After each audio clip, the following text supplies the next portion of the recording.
I'm Christine Lisi. Confirmation today from Steelers coach Mike Tomlin that Mitchell Trubisky is their starting quarterback for Sunday's season opener against the Bengals.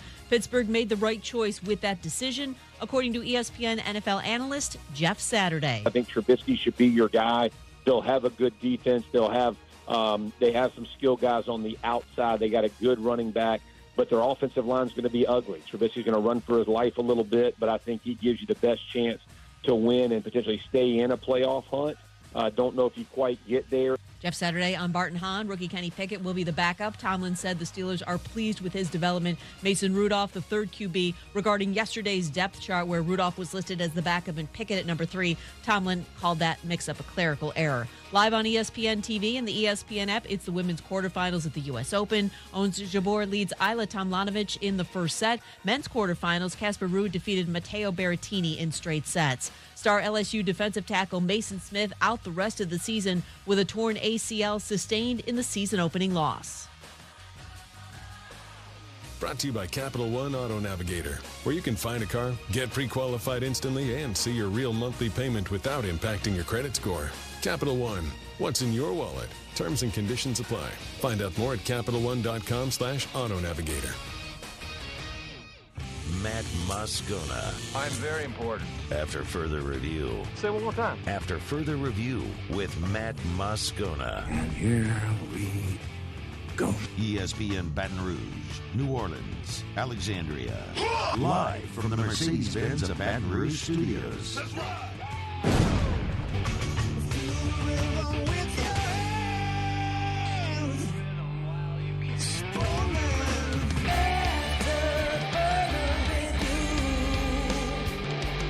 And off we go. Welcome aboard. Glad you're with us. AFR, presented by Insurance Network of Louisiana. I'm Matt. Love you, Matt. Paul O'Neill. They're chanting Paul O'Neill's name. Musu. And Mr. Toby Tomblay.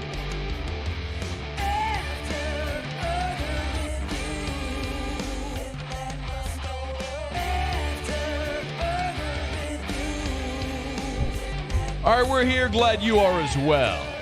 Get out there, make it a good one. Peter Burns of the SEC Network in 15 minutes. Feinswog next hour talking beer. And Sean Salisbury in hour 3. So we got a ton to get to, and very glad to have you hanging out with us here. If you had a Labor Day weekend, a long weekend, if you were off, welcome back. Glad to have you aboard. Spent a ton of the show yesterday. Recapping LSU Florida State. So a big part of today is moving on and how LSU fixes what ailed it against Florida State. And, of course, the Saints getting ready for their season opener on Sunday in Atlanta against the Falcons. So we're excited to have you here with us and have a busy, jam-packed show. Normally, Brian Kelly meets the media on Monday. Of course, with the holiday, they bumped his usual Monday press conference to Tuesday. So had a chance to visit with Brian Kelly today. He was early, which is different. Les Miles was perpetually late. Ed Ogeron was on time, and Brian Kelly started 7 minutes early today, which was, I guess, a refreshing change of pace. And he talked about a lot. He did talk about the significance of the game against Southern, the in-state or the intra-city matchup that we're going to see, which is obviously very rare. Pointed out a lot of the errors that LSU made against Florida State, which cost it a chance to win that game, how to fix it. One of the things about which he is very clear, though, is quarterback. And I did ask him if at any point during the game they considered going to Garrett Nussmeier. I will remind you that before the game on the field, if you were watching on television,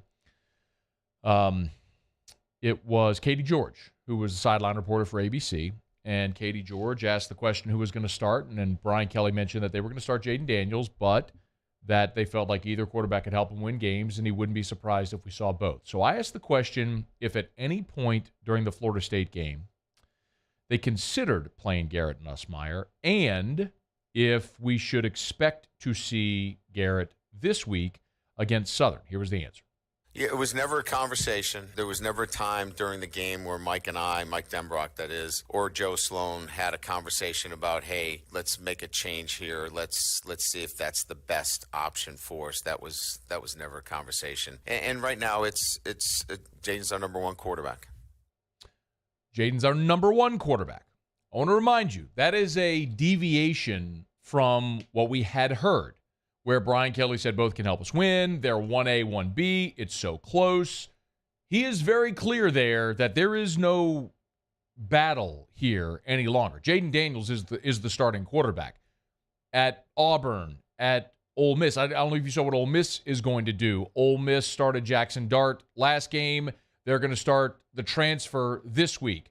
Auburn is rotating their quarterback. So you are talking about other situations where it is not solved.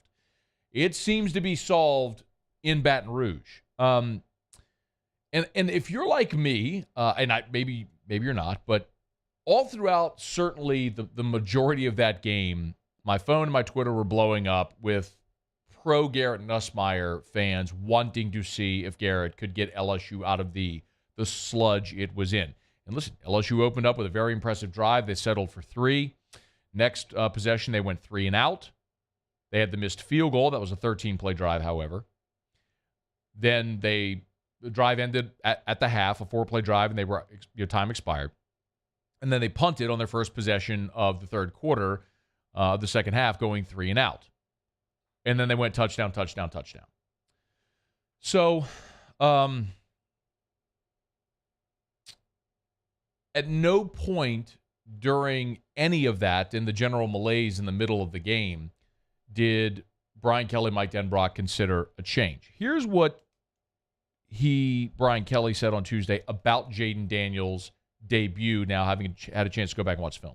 I think early recognition needs to be better, but I thought he competed well. I thought later in the game he definitely settled into some, really good rhythm. I think when we did go some tempo, that really, benefited him. I thought late his pocket presence was excellent. He knew when to run. He knew when to stay in the pocket and find, the open receiver. So, I think first game, kind of a mixed bag early on, settled into it nicely as the game went on. That's not good enough against good teams. You got to be ready to go right out. And I think this will be, probably a really good game, this past game, for him to really learn from and up his game. To be very clear, Jayden Daniels for much of that game was the only thing that worked offensively for LSU. He ran for 130 yards in the ball game. Of course, sack yardage knocked him down to 114, which is stupid. But he became only the 10th quarterback in LSU football history to run for 100 yards in a game. 130 yards on the ground for Jayden Daniels. And some of you, I know, have said, well, why do you want a running back at quarterback? Well, I would present this. And this is courtesy of Shea Dixon. In 28 starts for Jayden Daniels, where he attempted more than 12 passes, the 74% completion percentage that he had on Sunday night was the best of his career. He went over 80% the other 2 starts with 11 and 12 attempts. With the amount of attempts he had, the completion percentage was the best of his career. 114 rushing yards was his second best rushing total in his now 30 career starts. And then there was this from Cody Worsham, who, of course, was former LSU beat writer who now works for LSU Media, who noted that Jayden Daniels finished with an adjusted completion percentage of 84.8. So that is an adjusted completion percentage compensates or takes into consideration drops. For example, the drop Keyshawn Boutte had over the middle of the field, the drop at the goal line. There's a reasonable expectation that the receiver catch that ball. 84.8% adjusted completion percentage. That was third best in the SEC this week, despite being the second most pressured quarterback in the conference. And this was the kicker. Of the 14 pressured dropbacks that Jayden Daniels faced, 14 times he dropped back and was pressured.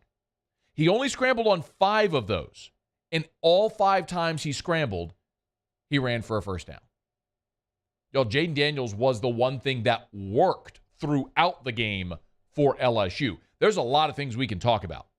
Listen, I don't like going the long stretch of the game you did without getting Keyshawn Boutte involved. You threw it to him the second play. Remember, first play was Jayden Daniels scrambled. You added 15 yards on it. They took their shot into the end zone on the second offensive snap. Boutte kind of got his hands on it, and the defender made a really nice play. You didn't go back to him until the throw at the goal line, which we talked about a ton on Monday's show, where Keyshawn Boutte's got to make that play, and the whole dynamic of the game changes. If he makes the catch at the goal line, LSU's up 10-7 at half, and the whole feel of the game is different. Instead, you get a field goal blocked, and it's 7-3, and then you're sputtering.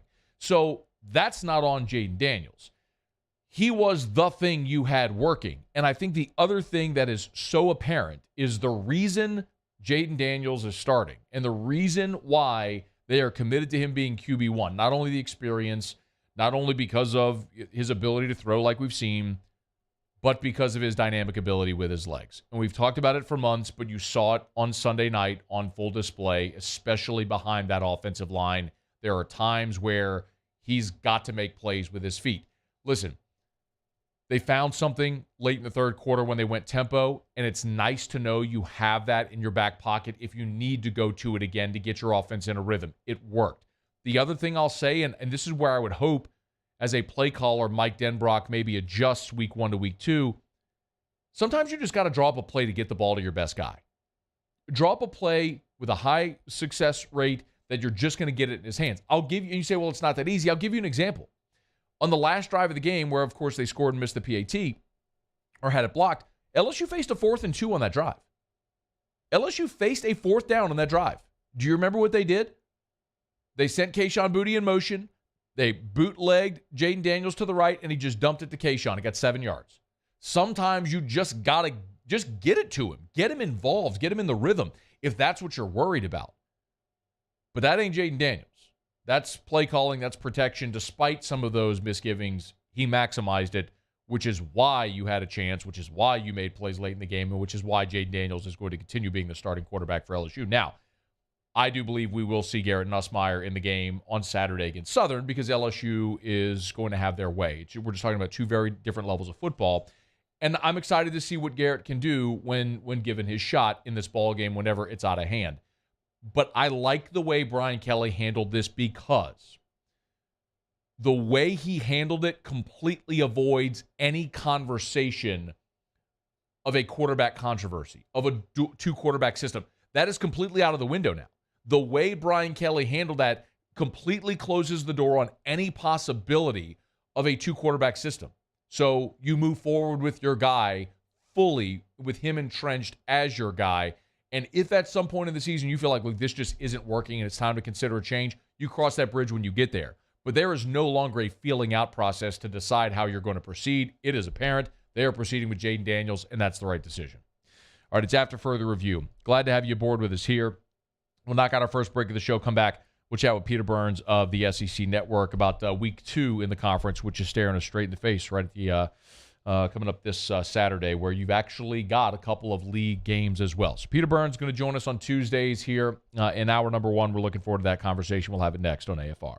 AFR. AFR is brought to you by Darren James and Associates, powered by eXp Realty. Every home listed by every company, all in one place. Agent225.com. That's agent225.com. And you know it by now. I've been telling you about it. It's the latest marketing promotion from Darren and his team. It's the buy one, list one free program. It's this easy. It's this easy.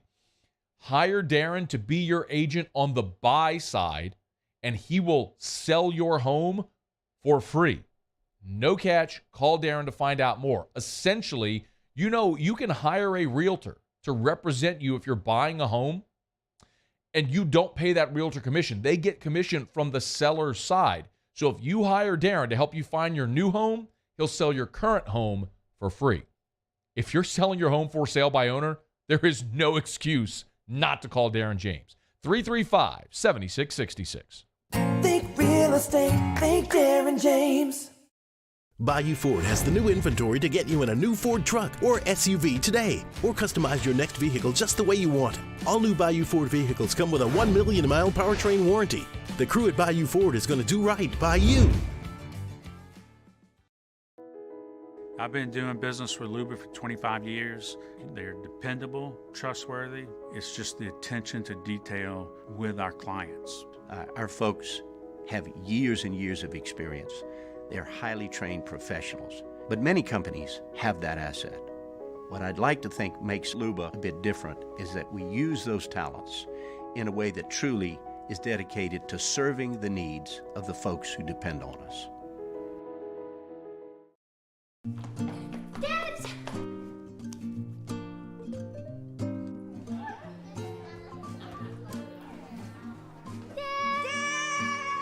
Kids have staked out their place at Ochsner Medical Complex The Grove, where more than 30 pediatricians and pediatric specialists are all conveniently located under one roof, so you can spend less time driving and more time keeping your kids well. Dibs!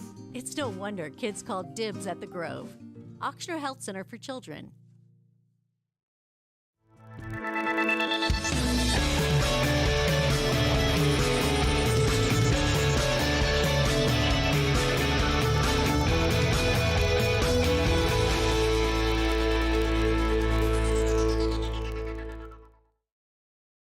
I'm Jay Ducote. I grew up learning how to cook at LSU tailgate parties and right in my own backyard. And I created JD's Louisiana products to bring that Louisiana flavor to you at home for your backyard cookout. JD's Louisiana barbecue sauce, Louisiana molasses mustard, spicy and sweet barbecue rub, and more are available at your local supermarkets or by logging on to jducote.com/shop. Put in promo code CST for 25% off at checkout.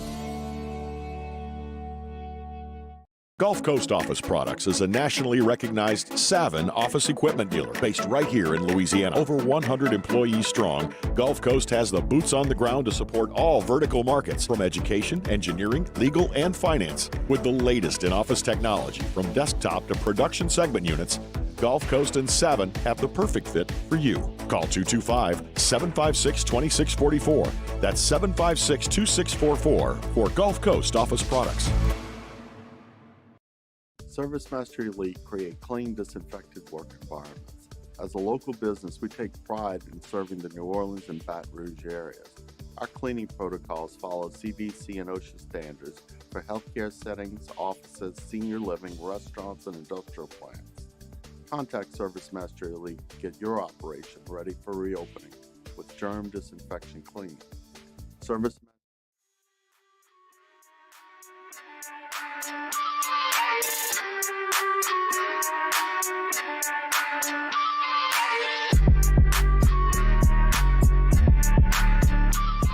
After further review with Matt Moscona, presented by Insurance Network of Louisiana. Call for a free quote to see how much you can save. 293-0450. After further review with Matt Moscona, ESPN Baton Rouge, New Orleans, Alexandria. Well, he may wear blue Delta jeans, but we all know under them their jeans, he's got on purple and gold undies. He is Peter Burns of the SEC Network. How are you, Pete? I'm actually wearing pants, so that's an advantage. Good. Over the last couple of days, I was trying to get back on par. I'm actually good. You know, like there's certain losses, Matt, you know, that you're like, you don't want to watch TV, like you don't want to talk to family members, like you turn off the phone. Like I'm surprised in a decent mood after what happened on Saturday night or Sunday night. You haven't checked Peter's social media. He's got the video of him watching the. We all have some form of this, right? The elation of the touchdown and the dejection of the subsequent defeat. What's it like around the SEC Network studios when you're watching an LSU game? I mean, we could see the celebration here, but I mean with your coworkers. Well, the thing is I'm sitting there with Doring. So Chris Doring's my co-host that night, and so he was equally as invested to see LSU win, right? Because it was Florida State, so he wanted to see them get the absolute snot kicked out of them as well too. So, you know, listen, man, he enjoyed it because it's so funny. We're watching this game, and you know, we're starting to put our notes together because we're doing a post-game show. And basically, whenever the muff putt happened, I'm just like, all right, well, let me just go in. I'll go listen to some sound, and we'll get ready for the show. And then all of a sudden, I hear him call, "They fumbled! They fumbled!" I'm like, you've got to be flipping kidding me. And my research guy is a guy named Jonathan Stewart, who's from Baton Rouge as well, too. So he comes running in. He's like, "You're not going to believe it!" And he dropped a bunch of non-SEC compliant words I can't say.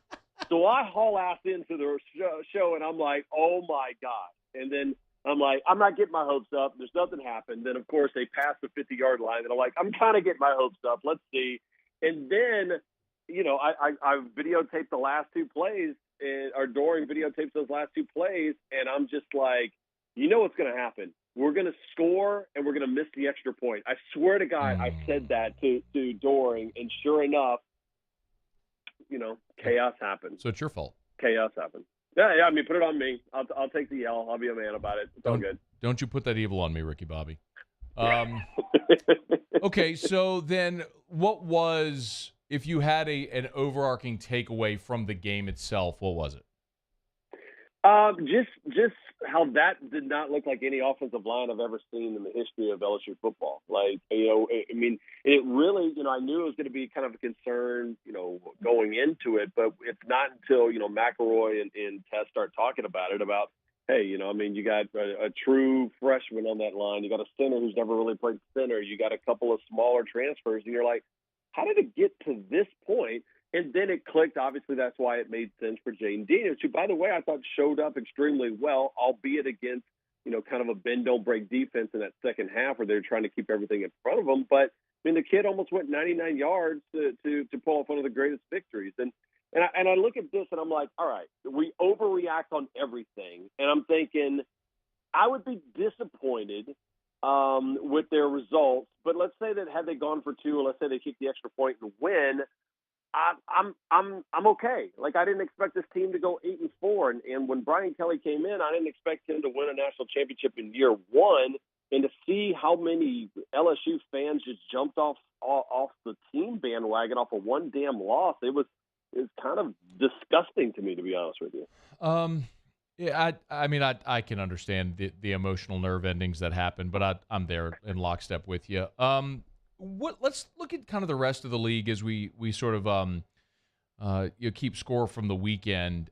We all know what Bama and Georgia did. Was there something else impressive? I mean, Florida would be the obvious thing, but something else impressive from the weekend?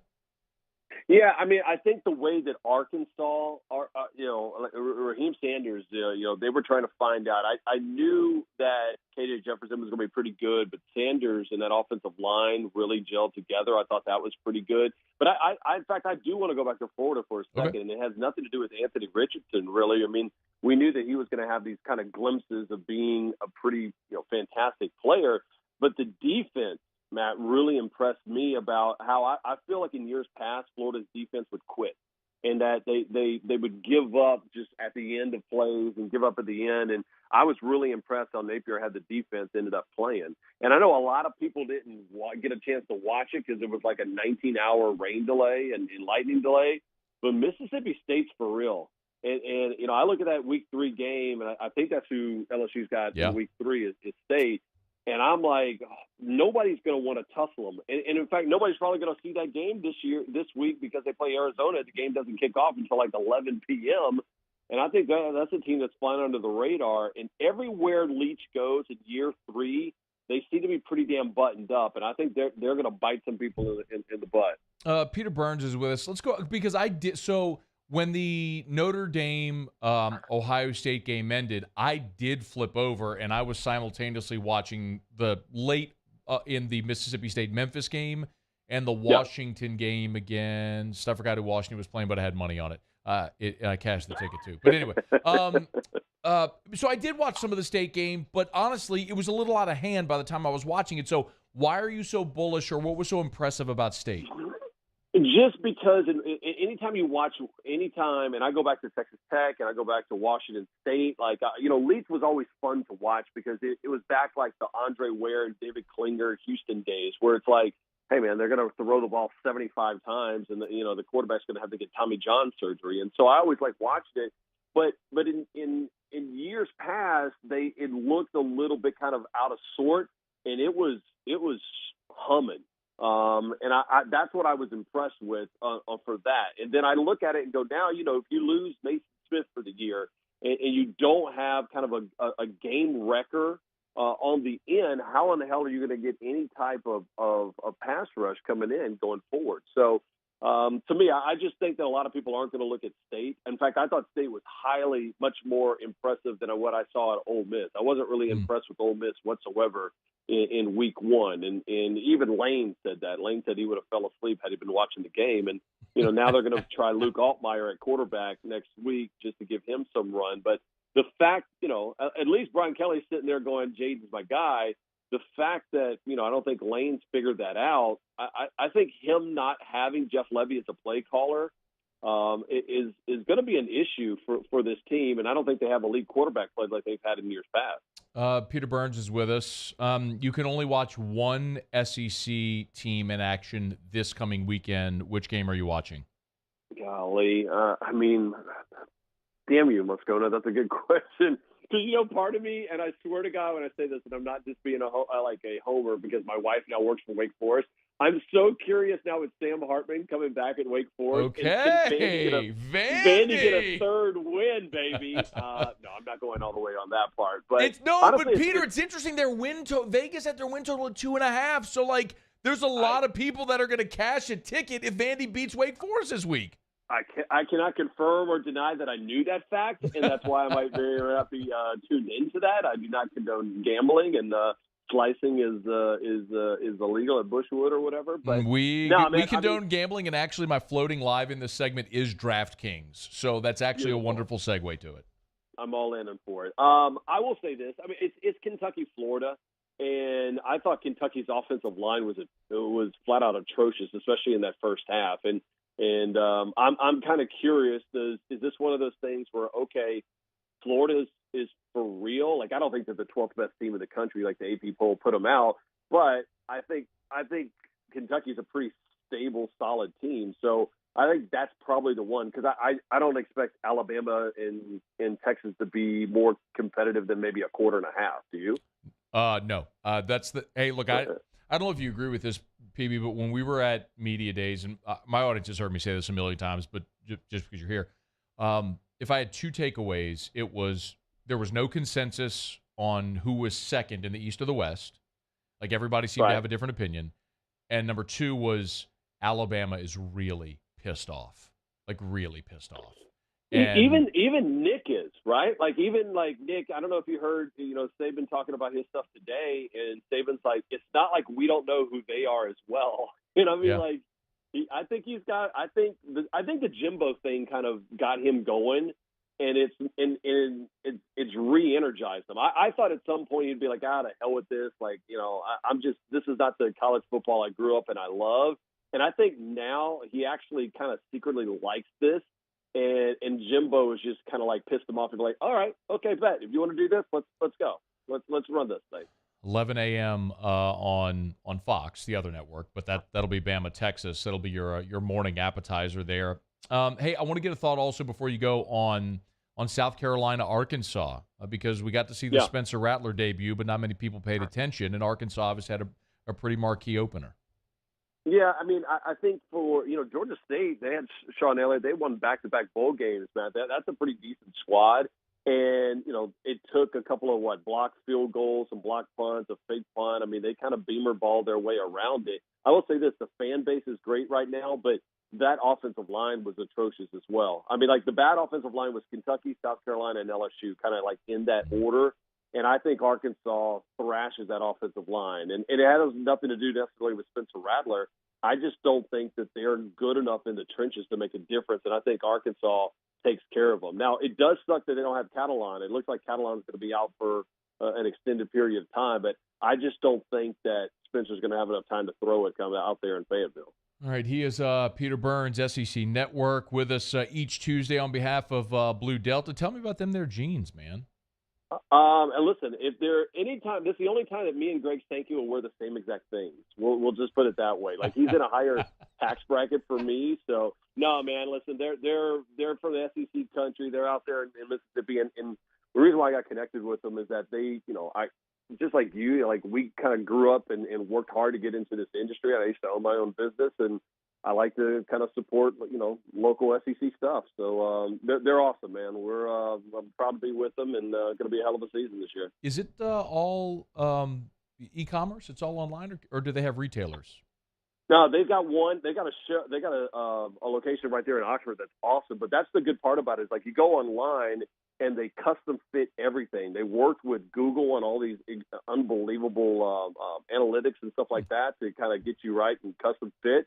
And then for whatever reason, if God forbid they don't fit, they bring them back to you. But I mean, I've ordered probably 7 pair of them, and every single one have come up, and I'm like, all right, I didn't think I had a butt, but look at me. Look how nice I look at these things. So. BlueDeltaJeans.com, BlueDeltaJeans.com. Peter, we appreciate it as always, man. We'll chat next week. Later, buddy. All right, man. Be well. All right, it's after further review, and as I did mention, we are brought to you by DraftKings, official sports betting partner of the NFL. How fired up are you for the NFL kickoff on Thursday night? Great game, man. The defending champ Rams welcoming in the Buffalo Bills to SoFi. It is going to be so much fun on Thursday night to get the NFL season kicked off. And you could have even more fun with more on the line thanks to the DraftKings Sportsbook, an official sports betting partner of the NFL. Bet just $5. They're essentially giving you your nut to start the season. Bet just $5 on Thursday night's game. They will give you $200 in free bets instantly. And as an added bonus, everyone can experience the thrill of the DraftKings early win promotion. This is easy. Just bet on either team, Buffalo or LA. If your team wins by 7, or leads, by 7 at any point during the game, your team leads by 7, just basically leads by a touchdown, you get paid instantly, even if your team loses the game. It's incredible. It's at the DraftKings Sportsbook. So download the DraftKings Sportsbook. Use the promo code Baton Rouge. Again, download the DraftKings Sportsbook app. Use the promo code Baton Rouge to win right now. 21 and older, physically present in Louisiana. It's a new disclaimer, so I need to read it all. Select parishes only. Moose had his hand on the button to play it. Actually, Moose, I can read this. You can record it, speed it up so we can play it tomorrow and for the rest of the week. You ready? All right, let me know when you're ready, and I'll read the disclaimer. Like we legally have to read it. Okay, you ready? Okay, here, you don't have to point at me. It's a live show, just as long as you're rolling. 21 and older, physically present in Louisiana. Select parishes only. Bonus issued as free bets. 1 early win token issued at opt-in. Moneyline bets only. Deposit and wagering restrictions apply. Eligibility and terms at DraftKings.com/football terms. Licensing partner Golden Nugget Lake Charles. Gambling problem? Call 1-877-770-STOP.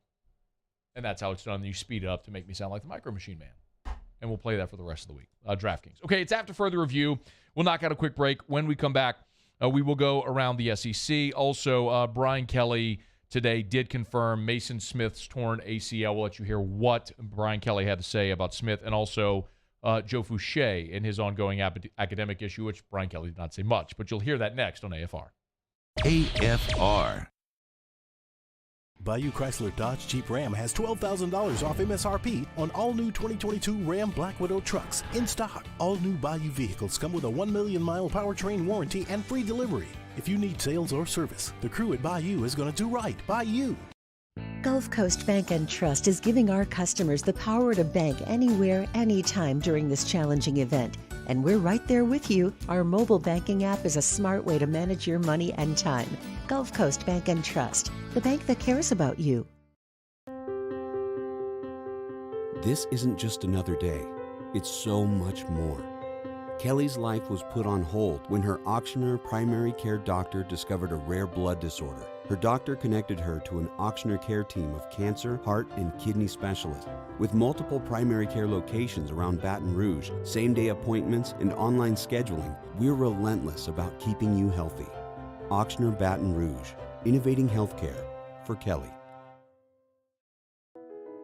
I've been doing business with Luba for 25 years. They're dependable, trustworthy. It's just the attention to detail with our clients. Our folks have years and years of experience. They're highly trained professionals. But many companies have that asset. What I'd like to think makes Luba a bit different is that we use those talents in a way that truly is dedicated to serving the needs of the folks who depend on us. Oh, hey, what's up? It's Big D and Bubba, 100.7 The Tiger Morning Show. We'd love for you to join us every weekday, 4 a.m. till 9 a.m. Yeah, everything you want in a show. Country music. We got laughs. We got celebrity in-studio guests. We just need you. Join us every weekday morning, 4 a.m. to 9 a.m., right where it all started. That's right. Louisiana's country station, 100.7 The Tiger. It's no secret. The best oysters in Baton Rouge are at Jolie Pearl Oyster Bar. Enjoy mouth-watering South Louisiana flavor and oysters from all over the country. And don't forget our nightly drink specials.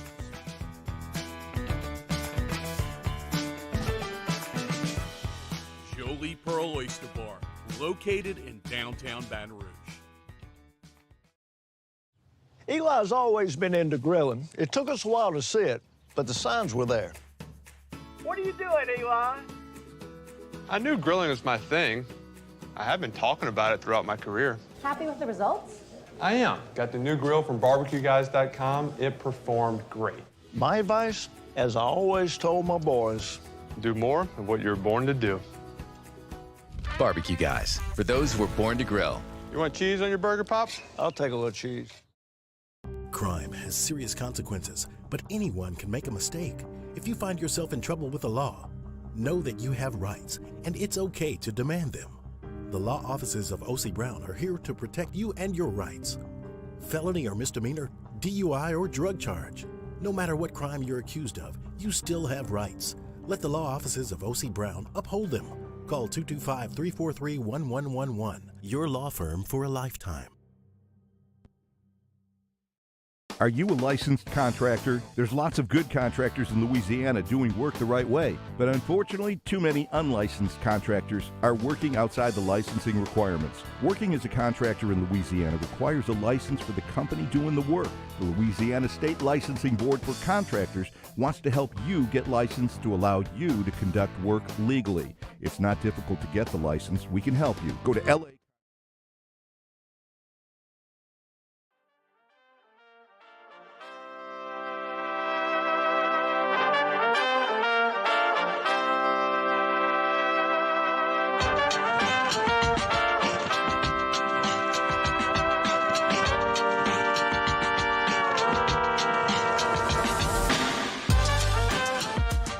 After further review with Matt Moscona, presented by Insurance Network of Louisiana. Call for a free quote to see how much you can save. 293-0450. After further review with Matt Moscona, ESPN Baton Rouge, New Orleans, Alexandria.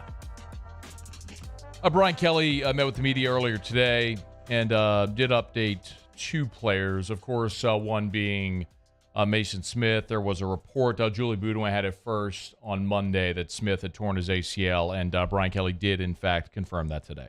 Our doctors confirmed an ACL tear yesterday after an MRI, which, obviously we're crushed for him because he was celebrating for a teammate on the play and trying to show his support for a teammate. And so anytime you suffer an injury under those circumstances, it's extremely disappointing. You don't replace Mason Smith. We did talk about it a bit yesterday on the show. I'm not going to sit here and try in any way to tell you that LSU can absorb that blow or anything like that. He is the best player you have defensively. Keyshawn Boutte is the best player you have offensively, and you could take your pick of which you'd prefer on a team. You cannot just brush aside losing the best player on your team who is a dominant interior defensive lineman. So you take that, you put it on the shelf, and you say, okay, that's that part of the conversation. The other part is you don't have an option. You have to move on now without him. So what do you have, and is what you have good enough to get you through this schedule? Mekhi Wingo played exceptionally well against Florida State. He led your defensive linemen in tackles, had 6 solo tackles. He tied for second on the team in tackles. Of course, he entered the game. Mason Smith was injured on the first defensive series, so Wingo played the entire game. After Mekhi Wingo, of course, you've got Jacoby and Guillory, who's a third-year player now, and you've got Bryce Langston, who's someone we saw in fall camp play both inside and out. So you have depth and talented depth and even some experienced depth. Like the fact that Jacoby and Guillory is rotating in as your backup is still an experienced player there. But you're obviously much better with Mason Smith as your starter, and then Mekhi Wingo rotating in as your depth, and then Jacoby Guillory as your third guy. But it's just massively disappointing. The good news for Mason Smith is the way you look at ACL recoveries now. I mean, yesterday we talked about Chris Godwin, from Tampa. Chris Godwin tore his ACL in December against the Saints. I think it was week 15. He was practicing on Monday with Tampa with no knee brace on, full go. That's 8 months, maybe 9 months. So it is completely plausible to expect Mason Smith will be back ready to go for the season opener next year for LSU when they play Florida State down in Orlando. So it sucks for Mason Smith, no way around it. LSU will have to move on, and the good news is that's a position where they have a lot of bodies and depth and talent and experience, and they're clearly going to need it. The other guy that Brian Kelly was asked about was Joe Fouché. Wilson Alexander, the Advocate, had the report on Saturday. Might have been actually on Sunday. I believe it was on Saturday. That Joe Fouché is facing an academic suspension for 4 games due to his transfer in from Arkansas. Brian Kelly deflected every question about John Emery, not able to talk about it due to privacy reasons, and he was asked today about Joe Fouché. When it comes to the safety situation, Joe Fouché, what can you say about his situation and the suspension that he's... Yeah, he'll be back this year. I know it. He'll be back. Obviously, the same reason he's not mentioning anything about John Emery specifically. He won't about Joe Fouché, but that's confirming without confirming that Fouché will miss time. All right, we're brought to you by the Williamson Eye Center, 924-2020, 924-2020, or WilliamsonEYE.com. Eye care, eyewear, eye surgery. It's the Williamson Eye Center. Get those eye exams for the family. 7 convenient locations around the greater Baton Rouge area, including their newest location in the River Parishes in Lutcher. Of course, eyewear, if you need glasses or contacts, they can help you there. But eye surgery, of course, if you want to see 2020 without contacts or glasses, there is a way, and the Williamson Eye Center makes it happen every single day. Go for that free consultation with Dr. Blake Williamson. Call today at 924-2020, 924-2020, or WilliamsonEYE.com. Okay, do it every day about this time. Let's go around the SEC. Around the SEC, presented by Gulf Coast Office Products, excellence in imaging solutions.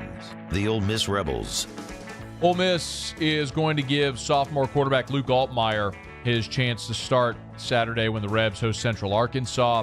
USC transfer Jackson Dart played the majority of the win over Troy. Of course, Matt Corral started every game for the Rebs in Kiffin's first 2 seasons, so this is new for Lane there in Oxford. Kiffin says he wants to see how both players react to starting and react to coming off the bench before he makes a decision who will start the rest of the season. The Auburn Tigers. Auburn also has a quarterback battle on its hand that is continuing the season. TJ Finley started the opener against Mercer, but just 4 plays into the game, we saw Robbie Ashford come off the bench on a 3rd down, and Auburn did utilize a 2-quarterback system. Ashford opened the team's 2nd drive as the starter. Finley would play the majority of the rest of the way. They will utilize a similar system this weekend against San Jose State, where both players will stay. Finley remains atop Auburn's depth chart. They'll start against San Jose State, but Ashford is going to get a chance to see the field as well. The South Carolina Gamecocks. Shane Beamer updated the status of several injured players on Tuesday. Christian Beal-Smith practiced, and he is expected to go. Beal-Smith is a Wake Forest transfer, so he had some veteran experience in that running back room. Corey Rucker doubtful this week. Ja'Kai Moore, B.J. Roderick are questionable. And Sherrod Green, who did not play against Georgia State, is fine and expected to play this week against Arkansas. Gamecocks and Razorbacks, 11 a.m. kickoff on ESPN. The Kentucky Wildcats. And former Kentucky and Baylor head coach Guy Morris has died. Morris was 71 years old.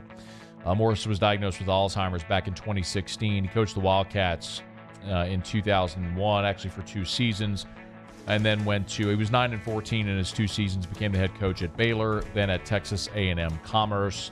He remained in Lexington for the remainder of his life, where he did die, making it clear that was his home.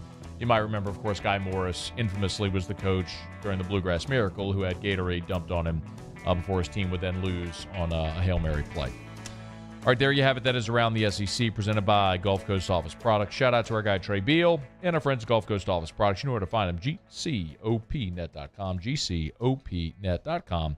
for Gulf Coast Office Products. Face-to-face sales, service after the sale.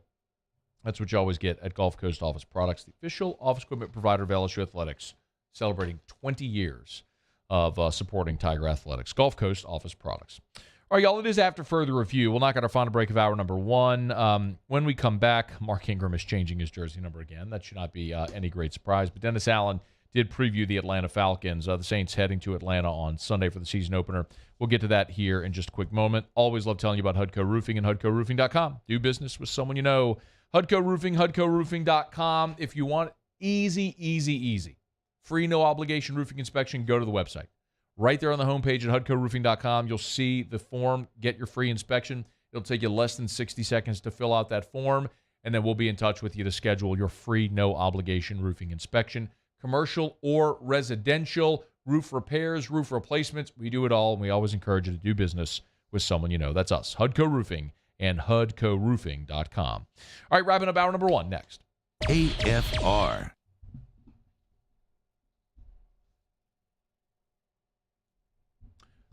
Oh, I screwed up. My bad. Brought to you by Rouse's. Thought we had no live there. Rouse's, official supermarket of the New Orleans Saints. My bad. Rouse's.com, Rouse's.com, or download the Rouse's app. Of course, you can get your personal shopper. They've got curbside and delivery options over at Rouse's to make it easy for you.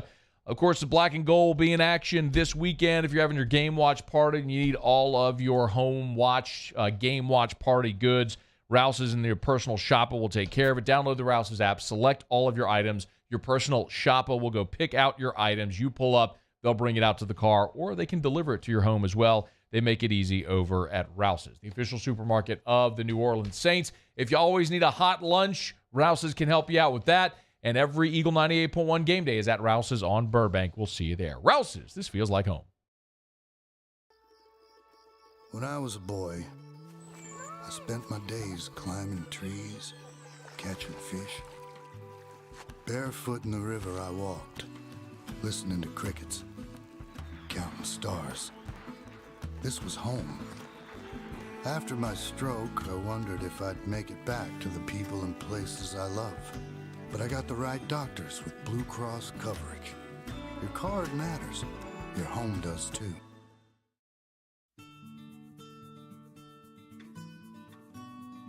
This is a house call.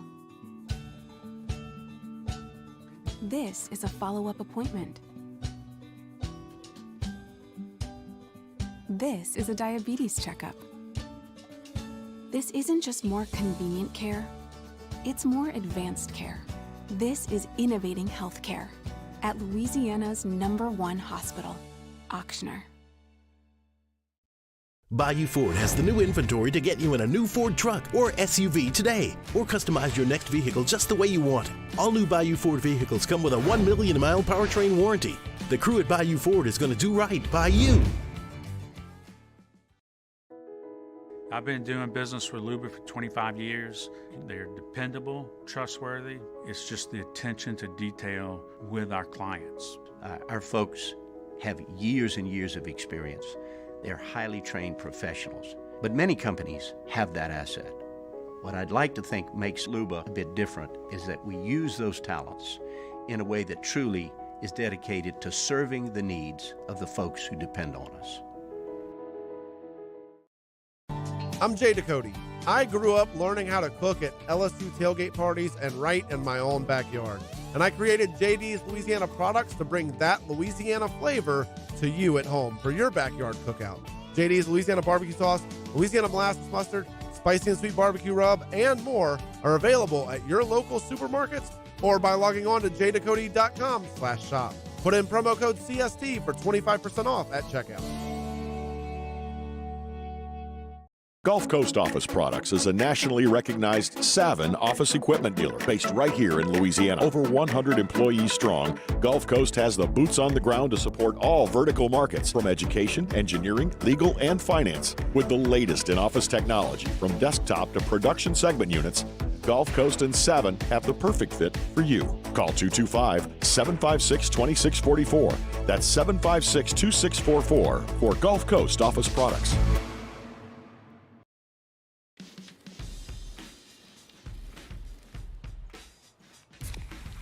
light beer shouldn't taste like water. Miller Lite has more taste.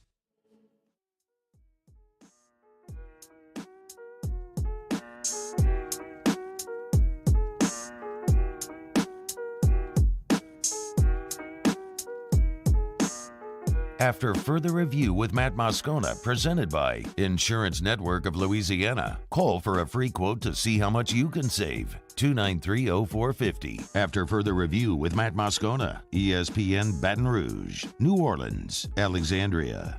Game week, man, we're excited. Got the Falcons this week at their place, so it'll be a tough challenge.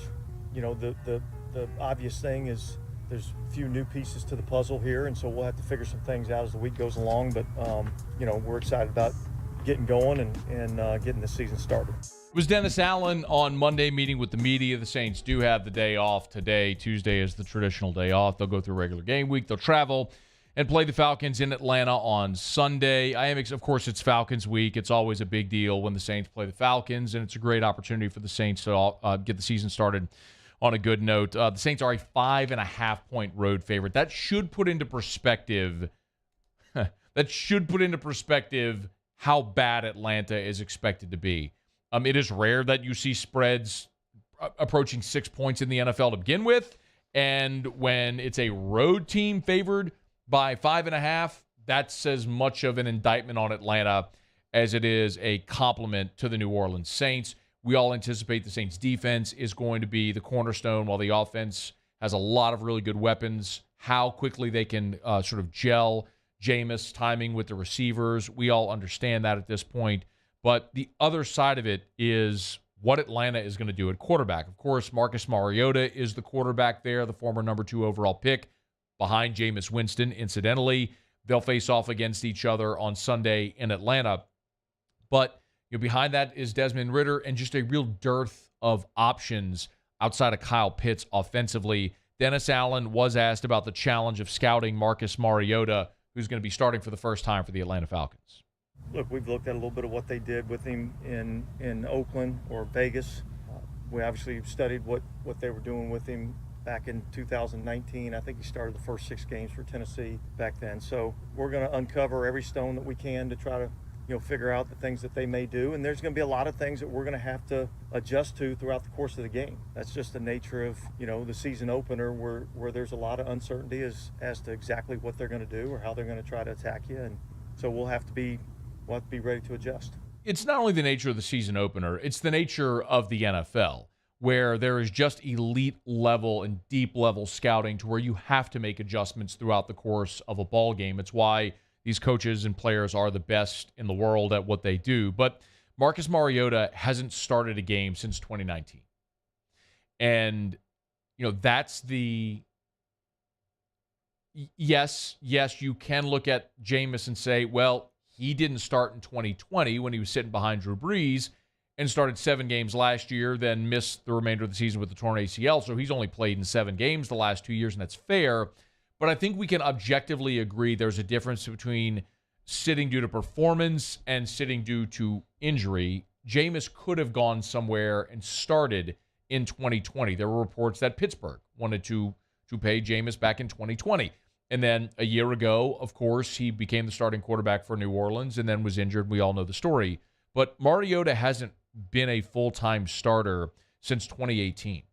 2018, he started 13 games in Tennessee. That was his last season when he was the full-time starter. In 2019, he started 6 times. And then each of the last 2 seasons with the Raiders, he was backing up Carr. So in a similar sense, he had the run with the team that drafted him, like Jameis, although Jameis certainly had more success throwing the football as a starter in Tampa than Mariota did in Tennessee.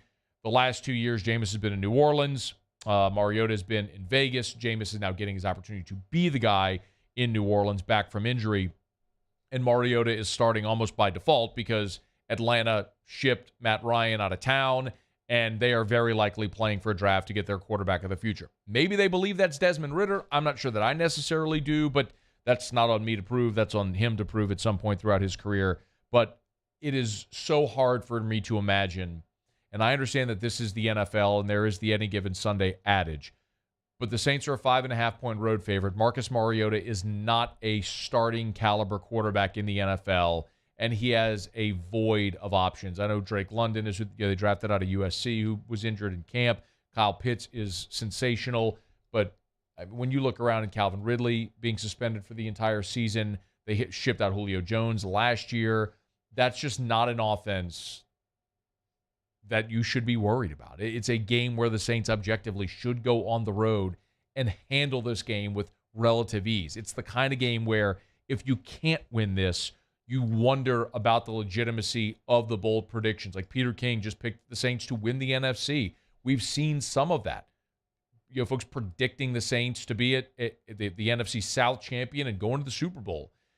If you can't beat Atlanta on the road week 1, it feels like all of those projections are void. And the people who have legit questions about Jameis Winston or Dennis Allen as a former failed head coach, those become validated if you can't go on the road and beat Atlanta week 1 with Marcus Mariota starting as the starting quarterback. So we'll get those answers soon enough. But the Saints, heavy favorite here in week 1 in the debut of Dennis Allen.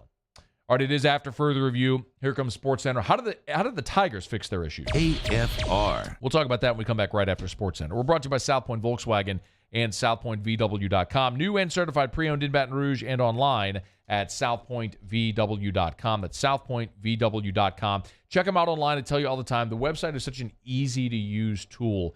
When you go to the homepage, you'll see the inventory search right there. New, make, model, year, body style, price, it's all there. You could search by whatever criteria that'll narrow down your search. If you want new or certified pre-owned, just hit the tab, new or used at the top, and you'll see it. If it's on the lot, it's online.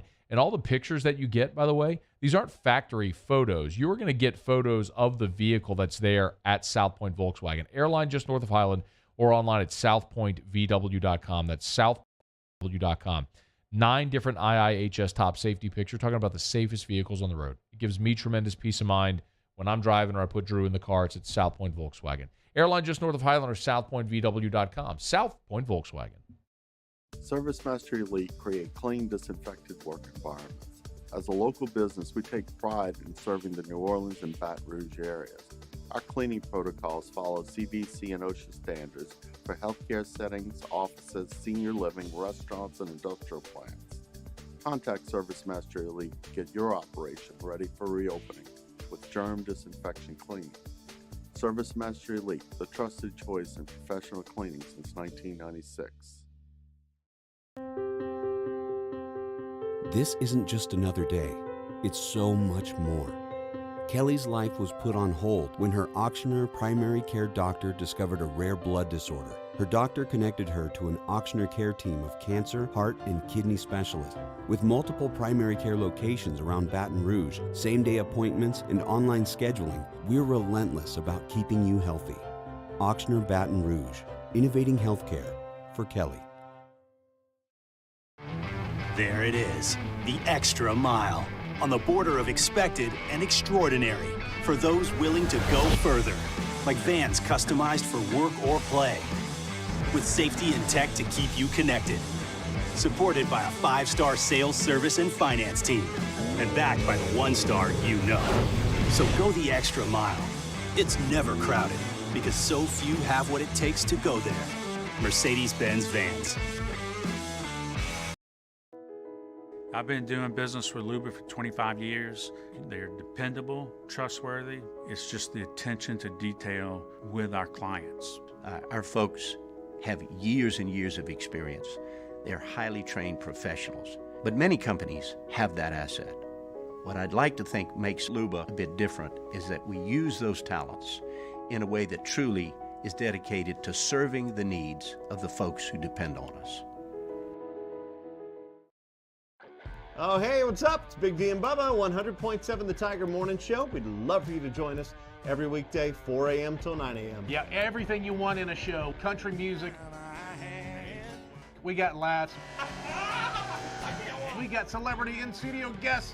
We just need you. Join us every weekday morning, 4 a.m. to 9 a.m., right where it all started. That's right. Louisiana's country station, 100.7 The Tiger. It's no secret. The best oysters in Baton Rouge are at Jolie Pearl Oyster Bar. Enjoy mouth-watering South Louisiana flavor and oysters from all over the country. And don't forget our nightly drink specials.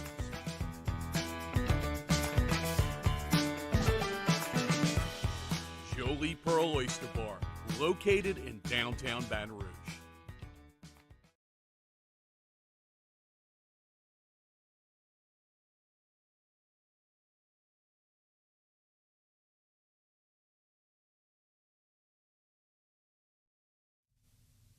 This is SportsCenter. I'm Christine Lisi. An official announcement from Steelers coach Mike Tomlin today. Quarterback Mitchell Trubisky is their starter for Week 1. He said the team's comfortable with what Trubisky has showed them. Also cited his experience as a franchise QB for the Bears. Trubisky, though, actually not the right QB for the Steelers to compete, believes our Bart Scott. The AFC and just all the star power, the young star power for the future and beyond is in the AFC. And if you don't have a above average quarterback that can be a plus multiplier for the players around him, you don't have a shot in this division. I don't think you have an opportunity to just kind of sneak your way in, being an okay quarterback and running the ball and playing solid defense and trying to ugly it up. Bart Scott of Barton Hahn on Get Up. Kenny Pickett is the backup Sunday with Mason Rudolph, the number 3 QB. Women's quarterfinals at the U.S. Open. Ons Jabeur has just pulled off a straight sets victory over Ayla Tomljanovic. Men's quarterfinals, Casper Ruud defeated Matteo Berrettini in straight sets. Tonight's Yankees-Twins game, rained out, will be made up as part of a doubleheader tomorrow. Yankees first baseman Anthony Rizzo put on the injured list with a back issue. Think O'Reilly Auto Parts for all of your car care needs. We're close, convenient, and known for our guaranteed everyday low prices and excellent customer service from professional parts people you can trust. Stop by your local O'Reilly Auto Parts today. O'Reilly Auto Parts. Better parts, better prices every day. Matt Moscona. I'm very important. After further review. Say it one more time. After further review with Matt Moscona. And here we go. ESPN Baton Rouge, New Orleans, Alexandria. Live from the Mercedes-Benz of Baton Rouge studios. Let's ride!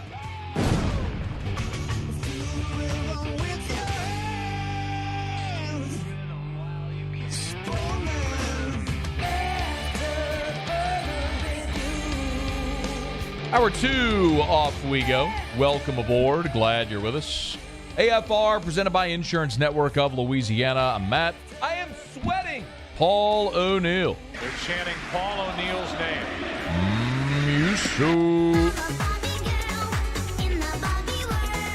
And Mr. Toby Tom Plate.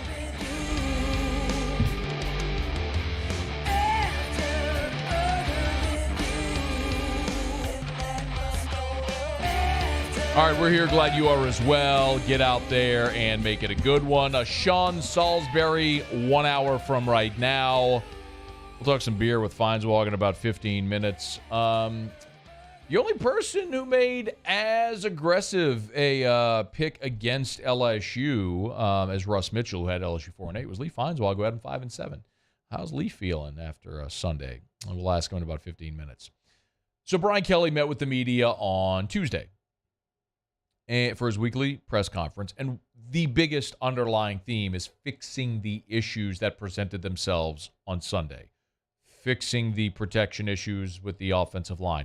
Fixing the special teams issues. Fixing the issues tackling as much as they struggled to get Jordan Travis on the ground. Brian Kelly was asked what was the easiest thing to fix.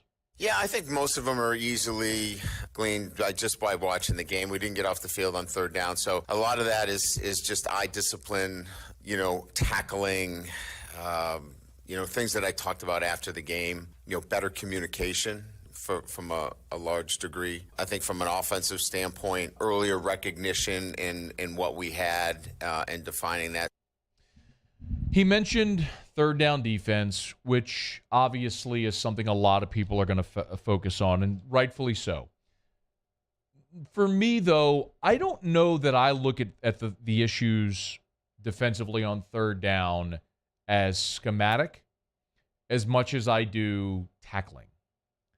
The amount of times where you seemingly drew up the right defense and Jordan Travis made a play. The times that you had him, in the grasp and couldn't get him on the ground. That becomes a tackling issue. And, Brian Kelly, this is 14. Brian Kelly talked about the tackling issues, and it was interesting the way the question was worded. I think it was Leah Van from The Advocate who asked the question. Basically, it was, in essence, with the limit in full contact practice, which is a thing now, both at the college and NFL, high school as well. When you're limiting full contact practice, does it affect your ability to tackle? Tackling is an art, right? I mean, it's something that you have to develop that skill. We tackled as much as we could. Let's give Florida State's quarterback a lot of the credit, too. He's extremely elusive. We had 16 missed tackles on him, and that's too many. We had him wrapped up for tackles for loss on a number of occasions, which would have got us off the field. But we've got to be better. There's no question. 16 missed tackles on Jordan Travis. On their first touchdown drive, they converted 4 third downs. 3 of them were 3rd and 4 or shorter, basically 3rd and short. And when you get in those manageable situations, you're going to have a higher success on your play call. And obviously, LSU was not able to get Jordan Travis on the ground. 16 missed tackles on him. It changes the complexion of the game. But yeah, I think it's a very legitimate thing in football today. When we would go out and watch practice, we seldom saw full tackling to the ground. We saw thud by and large. And it's very difficult to go from thud to real game speed and needing to get players on the ground. It is completely fair to look and say, Georgia didn't look like they had any trouble tackling Oregon, and you're right. But when you're a team that's marginal and looking to improve, some of those issues do pop up. Hopefully we do see him tackle better this weekend. Now, tackling was one issue, which certainly led to the issues you had getting off the field on 3rd down. The biggest issue in the game, aside from special teams, which we'll talk about in a second, was the offensive line. We all said it. We've talked about the offensive line for weeks and weeks and weeks, actually for months. And it was a big part of the commentary on Monday after the game and will continue to be until and unless we see improvement from this unit. Here was Brian Kelly evaluating that line after the first week. They had singular matchups, and so, their edge guys were really good. One of them went against a true freshman. Will held his own. He won some and lost one. That puts, obviously, Cam Wire on a one-on-one situation. There were some tough days there for him, but he battled. But, you got to look at your personnel going against who we played against, and are there better ways that we could have helped our offensive line? Should we have sprinted more? Should we have gapped it more? We started to chip late in the game and give some help on one side or the other. So, those are things that you look at after you see your personnel against a team like Florida State and start to make some deeper evaluations as to how you're going to move forward when you start to play SEC competition. We started this, should we spread it? Should we gap it? Should we have chipped more? Started doing that later. A lot of that you can't find out until you play. And when you have the conversation or the question about should you play a week 0 game, and I get it, we're going to have that conversation ad nauseum, and it doesn't matter now, it's spilled milk, but that's where it matters. Because some of those things are going to be exposed early no matter who you play. And LSU drew a very tough assignment week 1 because Florida State has a really good defensive line. And I would suggest that Florida State's defensive line is the best LSU will see until they play Florida. I think Florida State's defensive line is better than Mississippi State's. It's better than Tennessee's. It's better than Ole Miss's. It's the best defensive line they'll face until they go to Florida, in my opinion. So I am optimistic that the line can improve just by virtue of the fact that you're not playing a defensive line as dominant as the one you did on Sunday. Brian Kelly did continue, though, about the offensive line.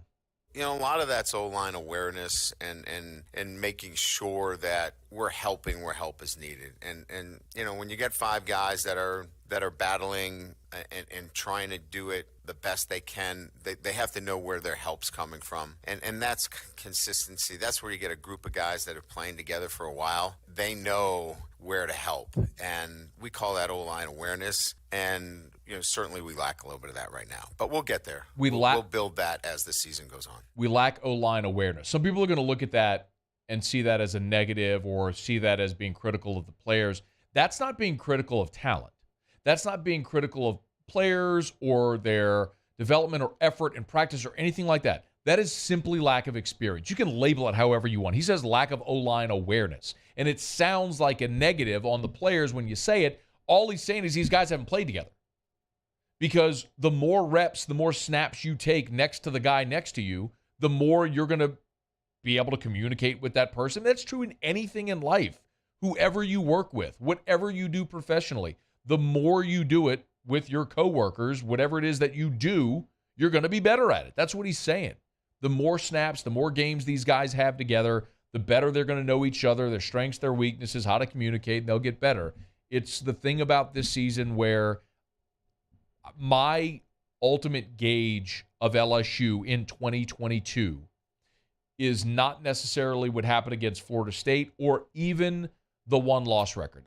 With a caveat, obviously, I mean, if this team ends up 5-7, that's a massive disappointment because they're better than that. They're good enough to win more than 5 games on their schedule.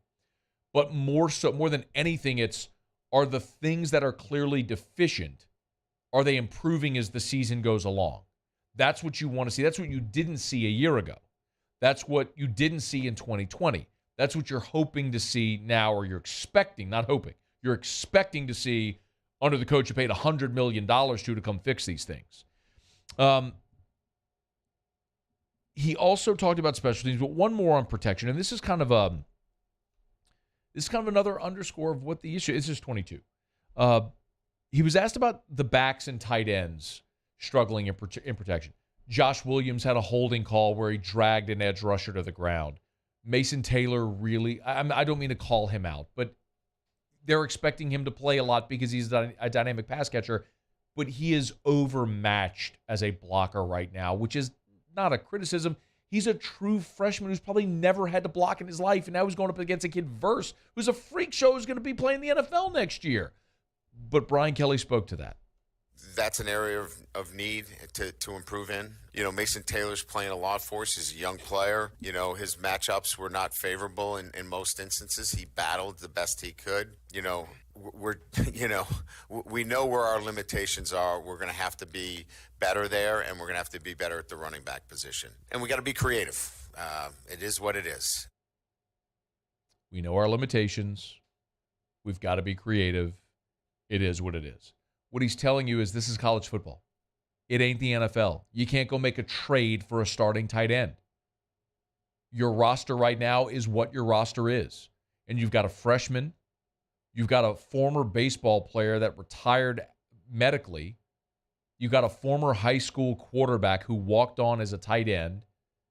And then Cole Taylor, who's most famous for having his shoe thrown. Like, it is what it is. So your best option, they've determined, is Mason Taylor. And I agree. Kid had 5 catches. Almost got into the end zone. I mean, in the most key moment of the game, he's got the ball in his hand trying to get to the sideline. Super heady play. I think he's going to be so good. But as a blocker, he's overmatched. It's what it is. Try to get him as good as you can. And then, of course, how do you fix special teams? You know, we had the first muff punt, and it was my decision to stick with Malik. And, you know, we always are benefited by hindsight, right? But I felt like he's an elite athlete. He's confident, and I wanted to show that confidence in him. And that's my call in that situation. So, you know, one of them is on him. The other was Coach Kelly sticking with him, I guess you could say. As it relates to the field goal extra point situation, we made a change. We flipped personnel over from that left side and moved somebody over there that we felt would shore that side up. We kicked the extra point with success and had the look we wanted. And then on the final PAT, we didn't execute the way we needed to. Of course, Cam Wire allowed the penetration. I'm not trying to call him out, but Cam Wire allowed the penetration on the blocked field goal. They moved. It was Emory Jones and Tremont Shorts on the left side subsequently, but it was Mason Taylor on the PAT that allowed the guy to come underneath him. Again, a guy in a situation he's probably never been in his life, and it's a mistake he'll probably never make again in his life, having made it once, and unfortunately the one was just a very costly one. Those things should be easily fixed. The protection on the PAT should be easily fixed. If Malik Neighbors can't catch a punt, You got to run someone out there who can. That should be easily fixed. Maybe you're not as dynamic in the return game, but you secure the catch and you move on from there and you maintain possession of the ball. I suspect you're going to see dramatic improvement in those areas moving forward. You may not be as dynamic. And the questions change. Are you going to be dynamic in the return game if it's not Malik Neighbors back there? Okay, you got the snap and the hold down. Can Damian Ramos make kicks when they're not being blocked? That remains to be seen. You may still have issues. You may still have questions, but they're just different questions, I think, than the ones that we saw on Sunday against Florida State. We'll start to see if those fixes can be implemented this week when LSU welcomes in Southern. All right, we will welcome in Lee Fonzwag when we come back. Stick around. It's AFR. AFR. Tuesday shows brought to you by Insurance Network of Louisiana. Better coverage for less money. We talk about it every single day. Better coverage for less money. Y'all, you've seen gas prices. You know how much it costs to fill up your vehicle. You know how much it costs to buy a gallon of milk or a loaf of bread. Everything is more expensive right now, and everyone is trying to find ways to get some relief financially. And you got two options. You either make more money or you find a way to save money. Insurance Network of Louisiana can help with the latter. We all have to have insurance. We all pay for insurance every month on our home, on our automobile, on whatever it may be, a boat, RV, camp. And so many of us are overpaying and are underinsured. Let Insurance Network of Louisiana shop for free to find you better coverage for less money. Call them right now, 293-0450, 293-0450. Bayou Chrysler Dodge Jeep Ram has $12,000 off MSRP on all new 2022 Ram Black Widow trucks in stock. All new Bayou vehicles come with a 1 million mile powertrain warranty and free delivery. If you need sales or service, the crew at Bayou is going to do right by you. Gulf Coast Office Products is a nationally recognized Savin office equipment dealer based right here in Louisiana. Over 100 employees strong, Gulf Coast has the boots on the ground to support all vertical markets, from education, engineering, legal, and finance. With the latest in office technology, from desktop to production segment units, Gulf Coast and Savin have the perfect fit for you. Call 225-756-2644. That's 756-2644 for Gulf Coast Office Products. Eli's always been into grilling. It took us a while to see it, but the signs were there. What are you doing, Eli? I knew grilling was my thing. I have been talking about it throughout my career. Happy with the results? I am. Got the new grill from barbecueguys.com. It performed great. My advice, as I always told my boys, do more of what you're born to do. Barbecue Guys, for those who were born to grill. You want cheese on your burger, Pops? I'll take a little cheese. There it is, the extra mile, on the border of expected and extraordinary, for those willing to go further, like vans customized for work or play, with safety and tech to keep you connected, supported by a 5-star sales, service, and finance team, and backed by the 1-star you know. So go the extra mile. It's never crowded, because so few have what it takes to go there. Mercedes-Benz Vans. Crime has serious consequences, but anyone can make a mistake. If you find yourself in trouble with the law, know that you have rights, and it's okay to demand them. The law offices of O.C. Brown are here to protect you and your rights. Felony or misdemeanor, DUI or drug charge. No matter what crime you're accused of, you still have rights. Let the law offices of O.C. Brown uphold them. Call 225-343-1111. Your law firm for a lifetime. Are you a licensed contractor? There's lots of good contractors in Louisiana doing work the right way, but unfortunately, too many unlicensed contractors are working outside the licensing requirements. Working as a contractor in Louisiana requires a license for the company doing the work. The Louisiana State Licensing Board for Contractors wants to help you get licensed to allow you to conduct work legally. It's not difficult to get the license. We can help you. Go to lacontractor.org for more information. Licensed contractors, it's the law. There's nothing better than tailgating, but it can be a lot of work. So why do it yourself when you don't have to? Let Revelry Sports and Entertainment set up your luxury tailgate on campus. Order what you want and just show up to party. Book your tailgate today at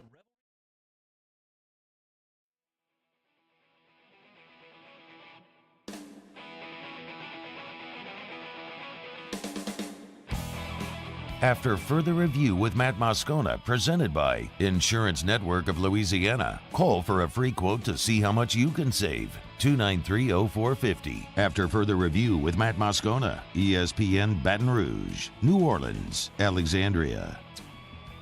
Hey, Lee, how are you? Hi, Matt. How you doing? I'm doing A-OK. So, you picked the Tigers 5-7. You feeling good about your pick? No, I mean, it's not a matter of feeling good or not. I just told you I thought they would lose to Florida State. And, certainly no one would have ever scripted that one. That was a most unusual sporting event in so many ways. Did you watch it? Bits and pieces. I was in one of your favorite places, Chicago. Okay. Not true, but okay. Oh, you don't like Chicago? No, hate Chicago. Oh, for real? Yeah, went there in 06 for the NFC Championship game, and people there were absolutely miserable. Spent a lot of time there the year that I lived in South Bend. You take the train over. But everything about Chicago was soured with that NFC Championship game, and the weather sucks. So, no, I'm good. Oh, okay. Well, it was a really nice place to be this past week, and I was there for a bunch. But all that being said, yes, and I watched a lot of highlights to make sure that I had some clue for when you talk to me. I said, got to watch highlights in case Matt asks me. So do you think, are you standing by 5-7? Yes. Oh, absolutely. Do you absolutely. think looking at you think what you saw on Sunday validates that thought?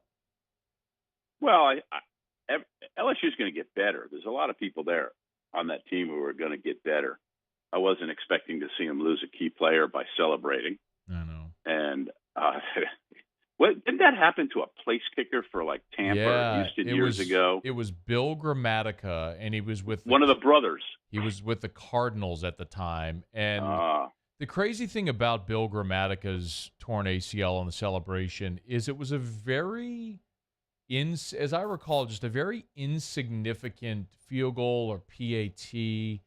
And he did a super exaggerated leap, fist pump in the air. And when he came down, he tore his ACL. Then he attempted the ensuing kickoff, and he crumbled. And that's whenever he knew it was torn. This wasn't that. This was just Mason Smith's injury was just kind of a little hop. It wasn't even like he was being, it wasn't a foolish, exaggerated thing. You know what I mean? No, right. But the thing about ACLs, and I've seen it happen, especially in basketball where you sit so close. Like, you remember LSU had a player named Deuce Ford back in the mid-'90s. And I remember we were watching a game. I was sitting with Jim Kleinpeter, who was covering at the time for the Times-Picayune, and I was covering for the Advocate. And Deuce Ford came down the lane and did a stop and pop, where you just dribble, stop, pop, go up. And I just looked at Jim and I said, he just blew out his knee. And Jim looked at me and I said, no. And then all of a sudden he just started limping, and it was nothing special. You hear about that happening all the time in sports. It's weird. Where routine plays, Achilles tendons are one, where guys just make a routine jump and pop, there it goes. I think there are only so many jumps or twists or moves in certain parts of some people's bodies. Just like there are only so many pitches in an arm for some pitchers, and then boom, there it goes. And in his case, that was it. And who knows? The cleats caught. He jumped weird. It landed funny. I mean, it didn't look unusual, right? Right. But no, and it's so unfortunate when you see those things happen to athletes, especially guys who have worked, this early in the season after working so hard with such high hopes.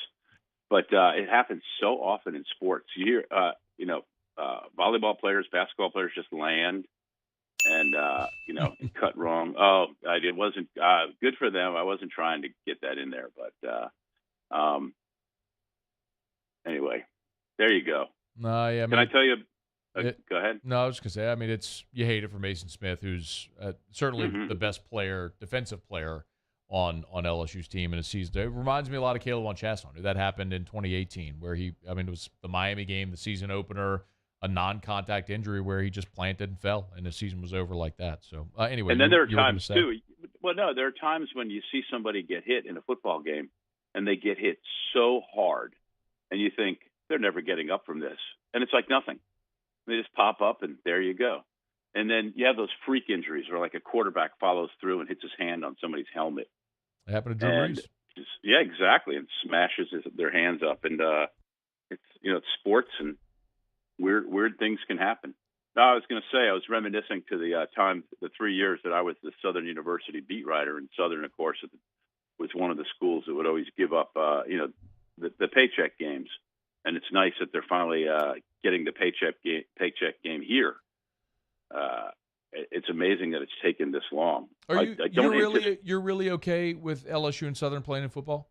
Well, no, I don't think that the big kids should play the little kids ever. In fact, how you and I always joke about betting. I was going to offer you Southern and 51.5 for our next six-pack. Because I think LSU wins by 7 touchdowns and a field goal, 59-7. I don't even know if there's thinking about that. I don't even know if there's a line on this game. You know what I don't know is a couple of things. Number one, I don't know how Brian Kelly handles games like this, because I don't think they played FCS teams at Notre Dame because they had their schedule where they're not in a conference. They had some traditional rivalries that they had to play every year. If it was Michigan State, and Purdue, and USC, and Navy. And then they have their ACC agreement where they play, I think 3 or 4 ACC teams every year. I don't know that they played FCS teams. So I don't know how he handles games like this. Like, some coaches will go out there and score 70, and Nick Saban goes out of his way not to do that, even though they put up 55 this week against Utah State. So I don't know. I think, generally speaking, he'd probably rather not embarrass Southern. Well, so I don't even know that it's a matter of embarrassing Southern. The theory always is a team improves its most from its first game to its second game.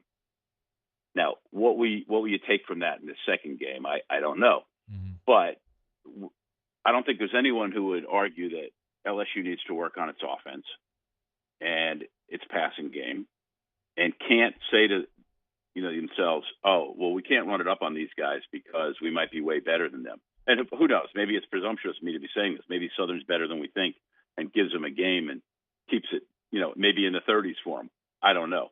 But the point being is that this is an opportunity to execute well and do the things that you need to do. There's no doubt that the passing game has to get better and get on track.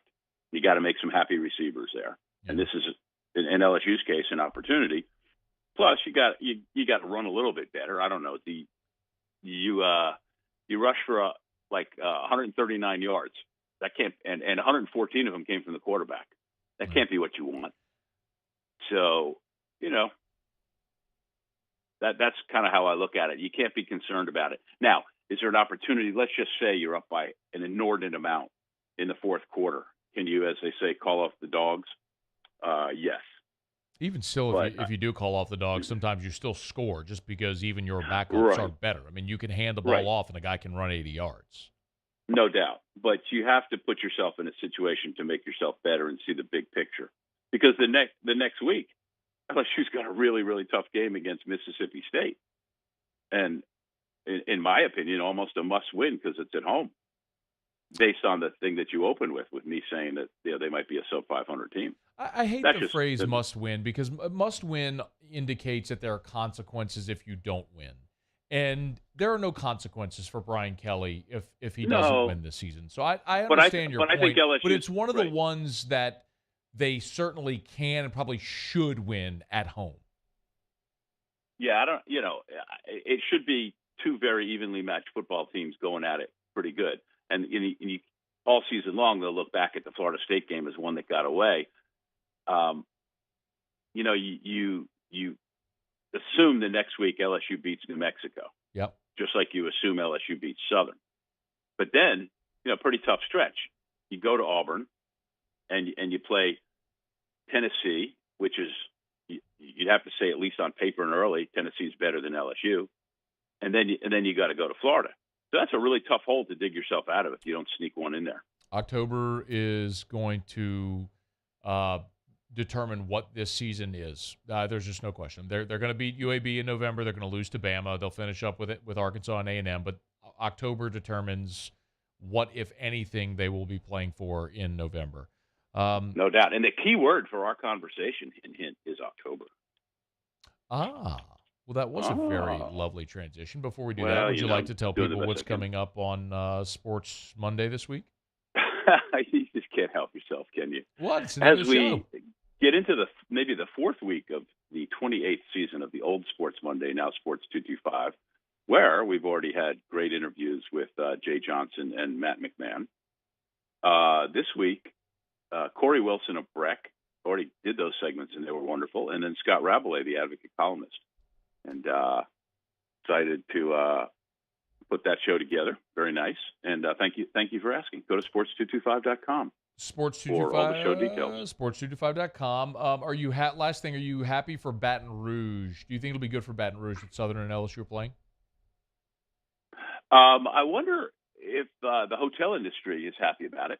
They're not getting anybody coming in from out of town. True. So I don't know, and I don't know if the restaurant business booms with a game like this, like it might be otherwise. I flew back from Chicago into New Orleans yesterday. Landed at the New Orleans airport about 4 p.m. and the airport was just packed. And I happened to fly Southwest, and there were tons of people wearing Florida State gear in that terminal. So in the case of like that game, for example, lots of people said, oh, Labor Day weekend, long weekend, go watch a football game, do that.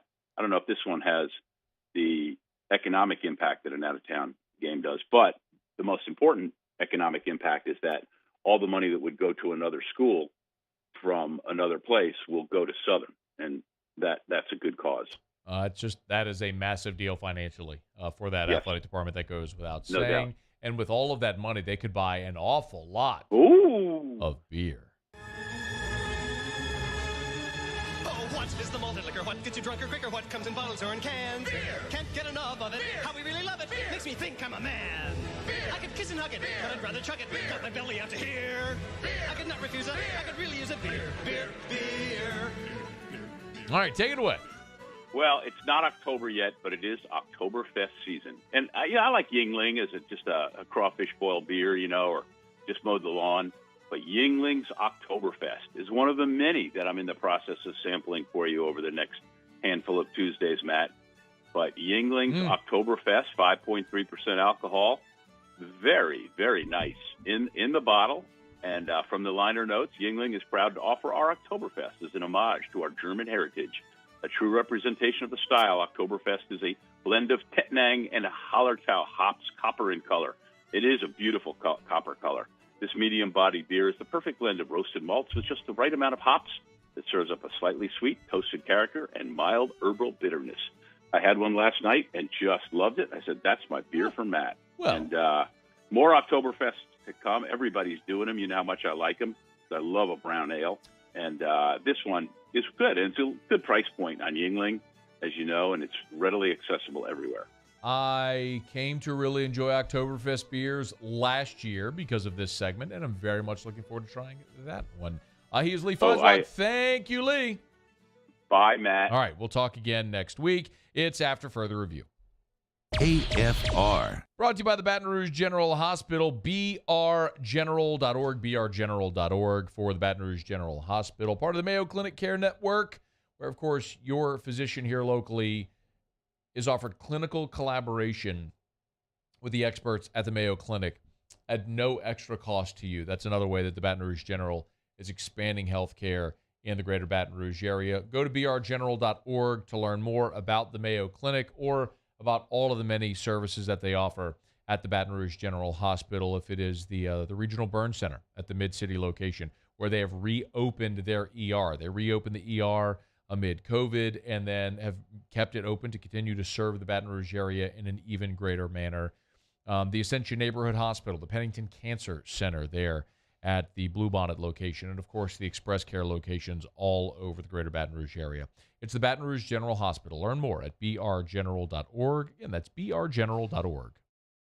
Bayou Ford has the new inventory to get you in a new Ford truck or SUV today, or customize your next vehicle just the way you want. All new Bayou Ford vehicles come with a 1 million mile powertrain warranty. The crew at Bayou Ford is going to do right by you. Gulf Coast Bank and Trust is giving our customers the power to bank anywhere, anytime during this challenging event. and we're right there with you. Our mobile banking app is a smart way to manage your money and time. Gulf Coast Bank and Trust, the bank that cares about you. Want more customers? Running Boards Marketing can help you get their attention. Imagine your brand's message on a giant LED billboard truck that can't be skipped and is nearly impossible to ignore. Running Boards Marketing is the leader in effective and affordable advertising on digital mobile billboards, which are 2 times more effective than traditional billboards. With a 97% recall rate, you'll leave a lasting impression with your customers. Visit us online at runningboardsmarketing.com so we can drive your message to where the people are.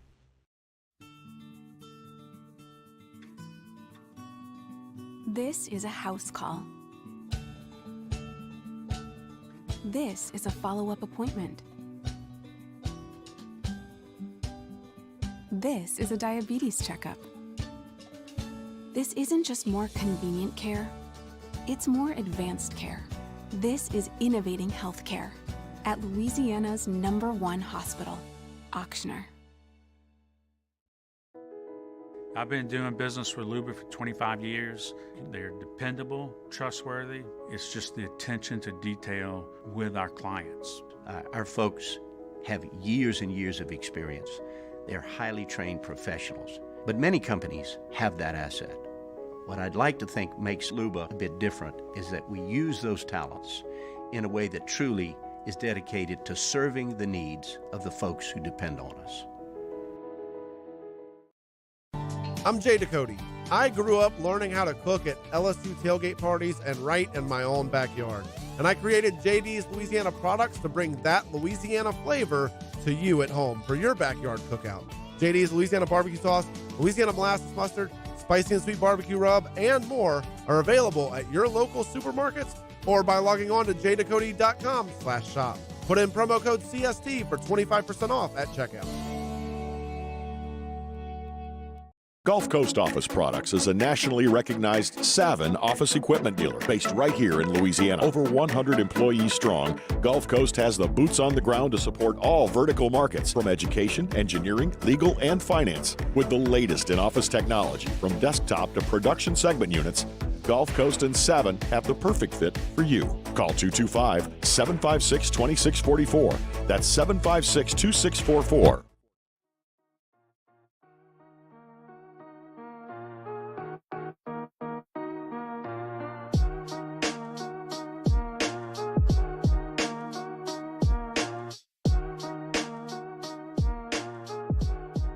After further review with Matt Moscona, presented by Insurance Network of Louisiana, call for a free quote to see how much you can save. 293-0450. After further review with Matt Moscona, ESPN Baton Rouge, New Orleans, Alexandria. Congratulations to Cardero Cloy of Baton Rouge. Cardero is our Week 1 winner in the 2022 Twin Peaks Attaboy, Cardero. College Football Pick'em Contest. Let's go. Wins $50 gift card to Twin Peaks. Attaboy. Don't forget, make your picks for Week 2 by 5 p.m. on Thursday. Play the 2022 Twin Peaks College Football Pick'em today at 1045ESPN.com. How do we do? Who, me personally? Well, all of us. Did you join the guarantee thing, Paul? Did you do have it? to. We're required. Well, we're required to do a lot of things around here that we don't do sometimes. Like read promos every day. Hey, look. We just nailed that one. You did nail that one. Just got that one in the inbox today, Matt. So shout out to Cordero. Attaboy, Cardero. No, so, but do we, I don't know how we did. I can look it up real quick. I'd be curious to know. I'd be curious to know how we did. Let's see. How many games were there to pick on there? 10 or 12? Was it winners or was it spread? No, winners. Just winners. No spread? Winners. Yeah, just winners. Spread. I know on Friday. Got 8 out of 10, so there was 10. I know on Friday, I went 6-0 on our picks. Terry 0-6, so I have a commanding early lead. Oh, okay. Commanding early lead in the Friday pick'em. Let's see. Matt, you got 7 out of 10. Okay. It's pretty good. Paul, you got 6 out of 10. I got 5 out of 10. So, Rock Shop. Yeah, that's why I sit in this chair. Leading at 8. Not sure who Rock Shop is. Is that Scott? That might be Scott Robb. Probably, yeah. Yeah, it's probably Scott Robb, yeah. So 7 out of 10. I'm curious which ones I got right. I don't remember which games we picked.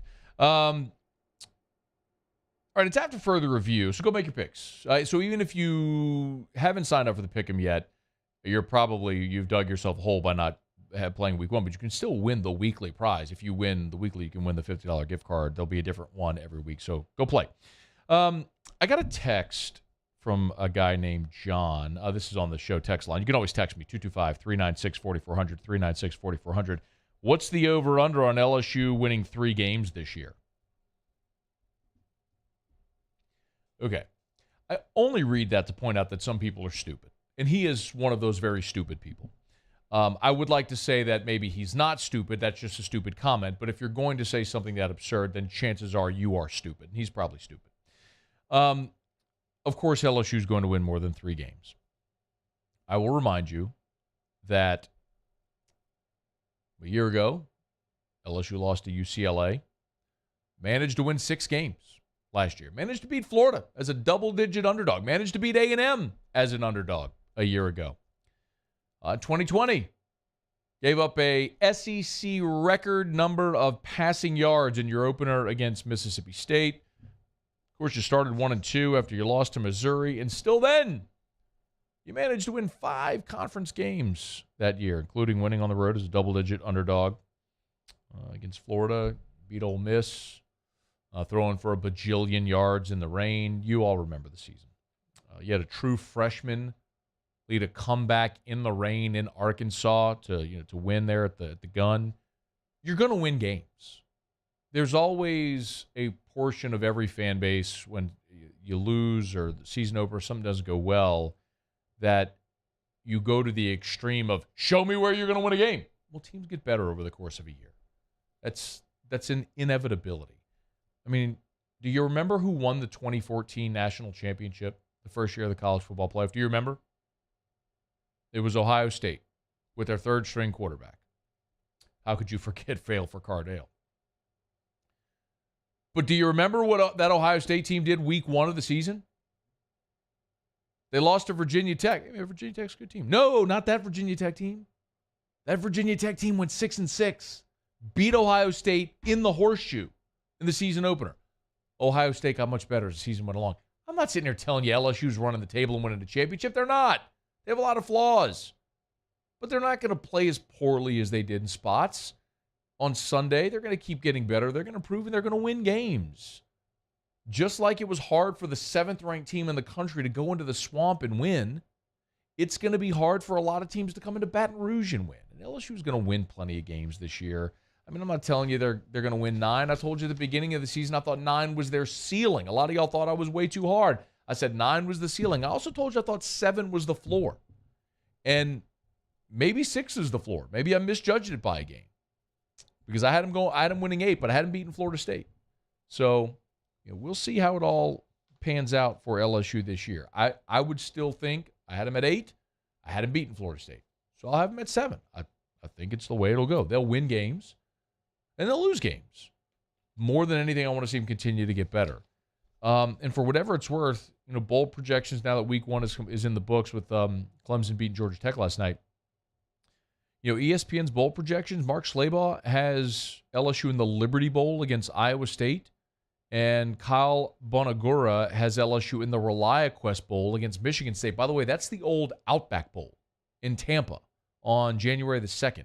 So that's 2 not horrendous bowl games. I mean, you're not in the New Year's Six, but that's people outside of here projecting you still to be pretty good. And the computers still like LSU too. ESPN's FPI has LSU as the 12th best team in America after the loss.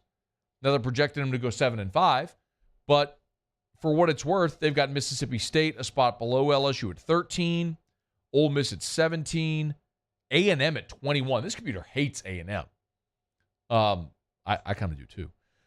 They got even after Florida beat Utah, they have Florida at 24, Arkansas at 26, Auburn at 27. My point is there's winnable games on the schedule, and LSU's going to win games. They're not going to win them all. They're not going to win a championship. They're not going to Atlanta. But I think you all know that. But if you're sitting here thinking they're going to win 3 or 4 games, I just think that's stupid. All right, it's out further review. We're brought to you by Relief Windows and ReliefWindows.com. 288-8138, 288-8138, or ReliefWindows.com. Windows, doors, siding. Relief Windows and reliefwindows.com. That's energy-efficient replacement windows, beautiful entry doors, hardy plank and vinyl siding. And if you have not done so yet, go check out their brand new showroom. Their headquarters are right there on Airline in Prairieville. If you're going south on Airline into Prairieville, when you cross Highway 42, just look to your right. I mean, it's a few hundred yards on the right. You just can't miss it. It's Relief Windows. Windows, door siding, Relief Windows, and reliefwindows.com. Muse is going to have Tigers and the Pros coming up in the next segment. There is a lot we have to get to still. Sean Salisbury in 15 minutes from right now. Sean Payton has given his NFC South prediction. You will hear what Fox analyst Sean Payton had to say about the NFC South. We are going to get to that here shortly. One of the big questions that a lot of you have asked about has been Keyshawn Boutte. Today, Brian Kelly was asked about Keyshawn. There was a fake Brett McMurphy Twitter account that duped a lot of you yesterday, and you blew up all of my social media as a result of it. But Brian Kelly talked about Keyshawn Boutte today in a way that should alleviate a lot of LSU fans' concerns. Yeah, I had a conversation with Keyshawn, and his standard is so high. And obviously, it was a difficult day for him. It wasn't his best, but he's going to have great games. And it's going to be in the totality of his work that he's going to be evaluated. You know, he hadn't played in a while. He'd been out with an injury. Maybe there was a little rust there. He's the least guy that I'm concerned about on our offense, but he's not. You know, he carries that with him every single day. So, yes, he's learning how to deal with that. And he's a young man who hasn't been in this situation before, and he needs some guidance. And so we spent some time and, you know, we worked some things out that will help him handle the scrutiny. And quite frankly, the scrutiny was strong. And, you know, his reaction was probably similar to what my reaction would be as a 60-year-old. And he has handled it in a manner that he'll learn from and continue to grow from. The best part about that is if you are concerned at all about Keyshawn Boutte, old habits die hard, leaving LSU or transferring, it's very clear that that's not in the cards, but they're working with him. And the thing that I would suggest is, what if Keyshawn hauls in the touchdown on the second play of the game? What if he gets his head around and catches the slant at the goal line? Like, what if he catches the one he dropped on the what ended up being the game tying, or what would have been the tying drive had they not had the PAT ball, the last drive of the game? He would have had 4 catches, had 100 yards in the game, and a couple of scores. I mean, there were options out there throughout the course of the ball game, and they spread around the targets, and a lot of guys had targets and catches, and Keyshawn was in that number, and they'll get impatient, and he'll have some big games as well. Probably start this weekend. All right, it's after further review. We'll knock out our final break of hour number 2. Sean Salisbury in 15 minutes. Stay here. AFR. AFR is brought to you by River City's 1 Hour Air. Whether they're always on time or you don't pay a dime, nights, holidays, and weekends, they will always come out, and they'll never charge you extra. As a matter of fact, River City's 1 Hour Air is coming out to my house tomorrow. We're having our AC tune-up, which I always tell you about. You should always have your seasonal maintenance done on your heater and on your Home Central AC. That's going to extend the life and the performance of your unit. So we do that, and as part of the River City's 1 Hour Air membership club, our service is complimentary seasonally, and they contact us. So I got a call a couple of weeks ago from River City's 1 Hour Air to schedule it. Tomorrow, a technician will be at my house to service our Home Central AC unit, and we're going to get great service like we always do. That is the expectation I have, and that they deliver always at River City's 1 Hour Air. Look for the big yellow vans and trucks with the giant clock on the side. You see them all over town. It's River City's 1 Hour Air. 752-0001, where they're always on time or you don't pay a dime. I've been doing business with Luba for 25 years. They're dependable, trustworthy. It's just the attention to detail with our clients. Our folks have years and years of experience. They're highly trained professionals. But many companies have that asset. What I'd like to think makes Luba a bit different is that we use those talents in a way that truly is dedicated to serving the needs of the folks who depend on us. There it is, the extra mile, on the border of expected and extraordinary for those willing to go further, like vans customized for work or play, with safety and tech to keep you connected.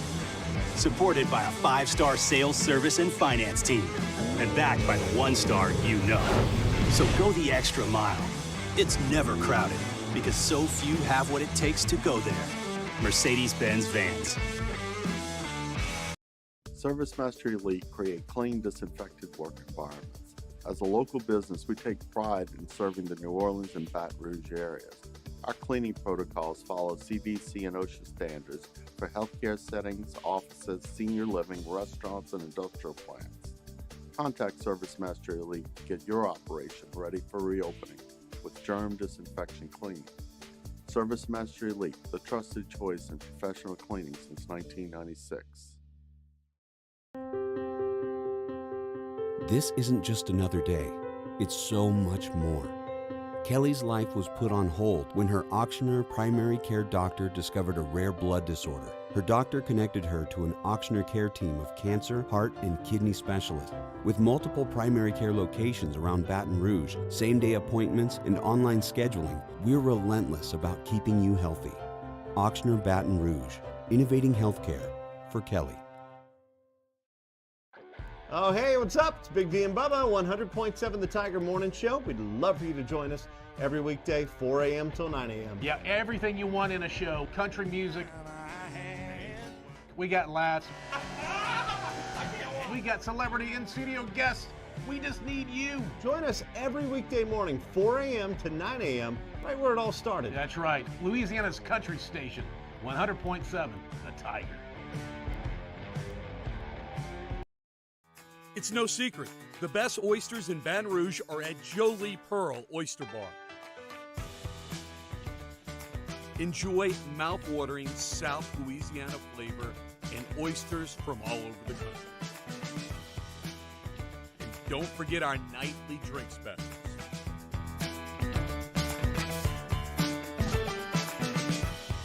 Jolie Pearl Oyster Bar, located in downtown Baton Rouge.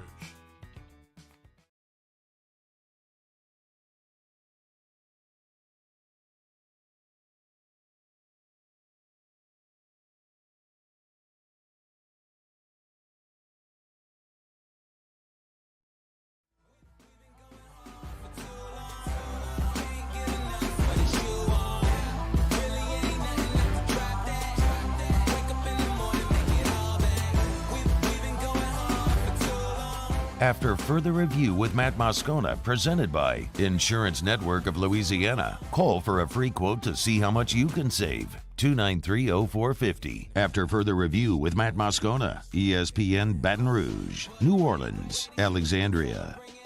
All right, wrapping up hour number 2. Musso has Tigers in the pros. Tigers in the pros. They still bleed purple and gold. They're just really rich now. Presented by Lee Michaels Fine Jewelry. Lee Michaels Fine Jewelry, where Baton Rouge gets engaged.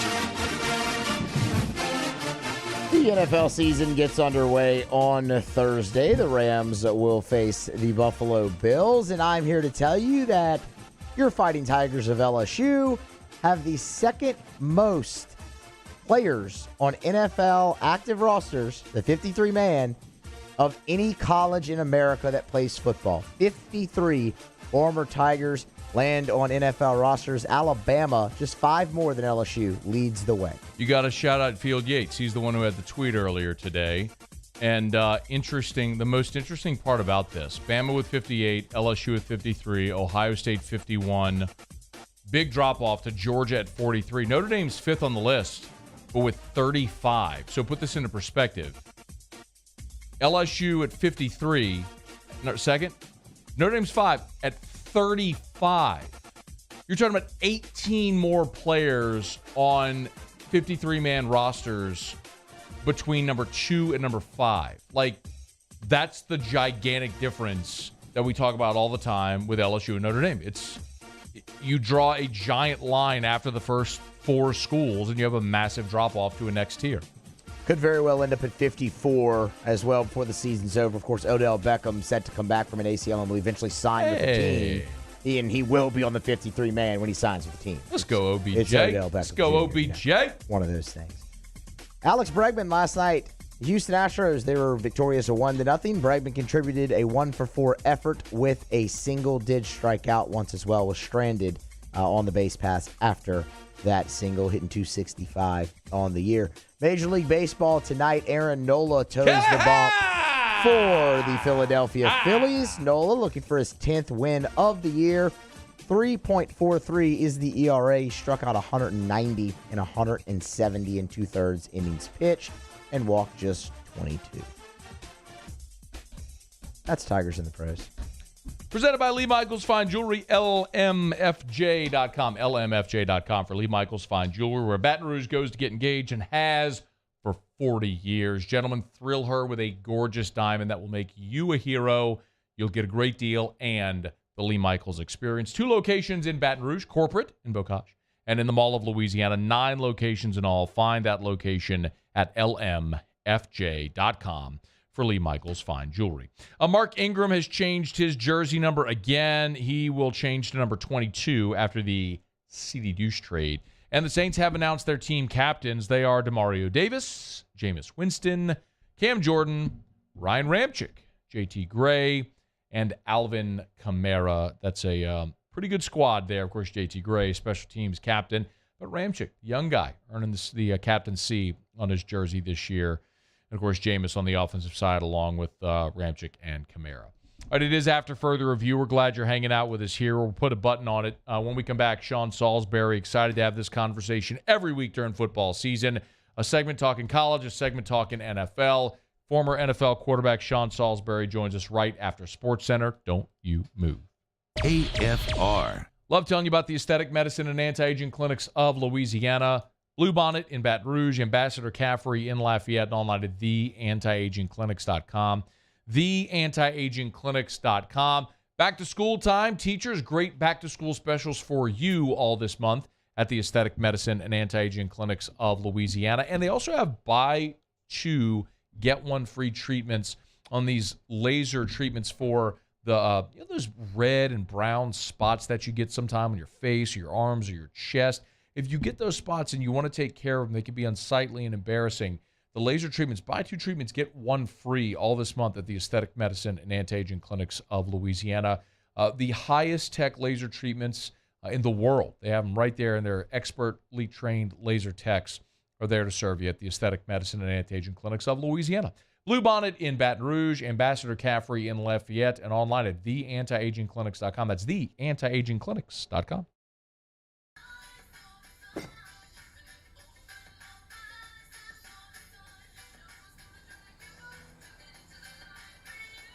Miller Lite has more taste and only 1 more calorie than Michelob Ultra. ITI's got all these programs. Once I started and learned everything about the school, it was worth it. The challenges that ITI presented me with, it allowed me to build myself up. All because of ITI, I actually was able to get a job within 3 months before graduation in my field. Get the hands-on training you need for the job you've always wanted. With so many companies hiring right now, it's the perfect time to come to ITI Technical College. Enroll today for a better life. They said I was small, weak, said my heart wasn't strong enough. But I showed them what heart looked like, again and again and again. Mom got me the right care, the right doctors with Blue Cross coverage. Don't let people tell you who you are. Show them the right card, the right care. Shop, shop. Shop, shop. Order curbside pickup online or with Rouse's Market Shopping app and let Rouse's personal shopper shop for you. Curbside pickup is free and you pay the same price for groceries as in-store. Use code SAINTS20 and save $20 on orders of $100 or more. That's curbside convenience. Shopper style. Oh, yeah! I've been doing business with Luba for 25 years. They're dependable, trustworthy. It's just the attention to detail with our clients. Our folks have years and years of experience. They're highly trained professionals. But many companies have that asset. What I'd like to think makes Luba a bit different is that we use those talents in a way that truly is dedicated to serving the needs of the folks who depend on us.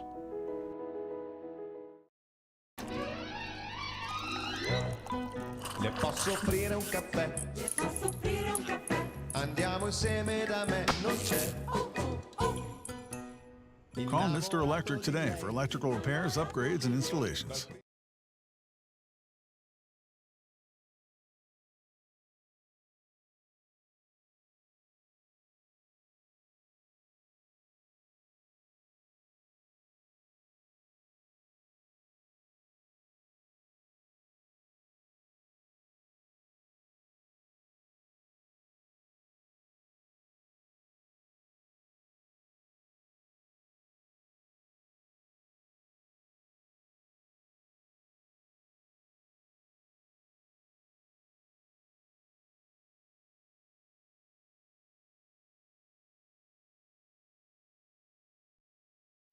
This is SportsCenter.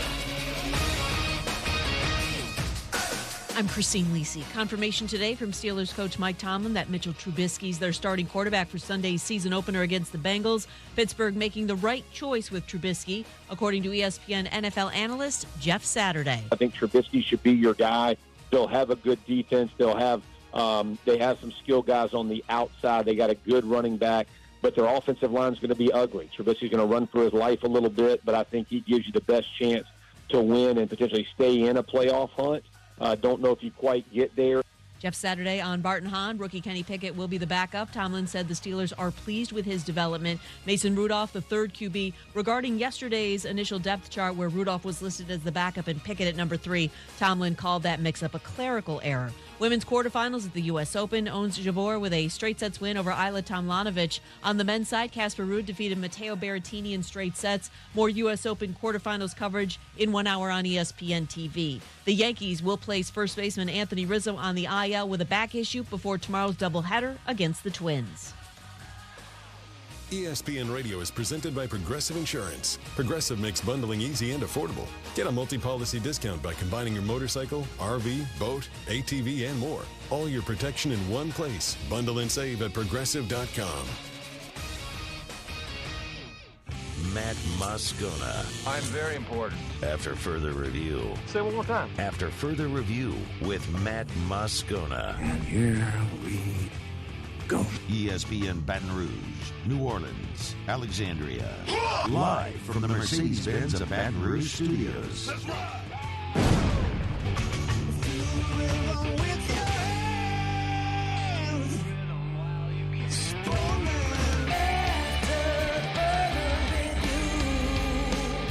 Hour 3, off we go. Welcome aboard. Glad you're with us. AFR, presented by Insurance Network of Louisiana. Matt.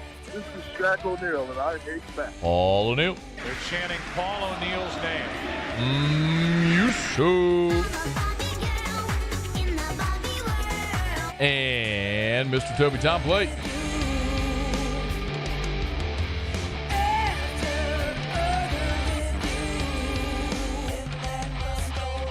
All right, we're here. Glad you are as well. 5 o'clock quitting time.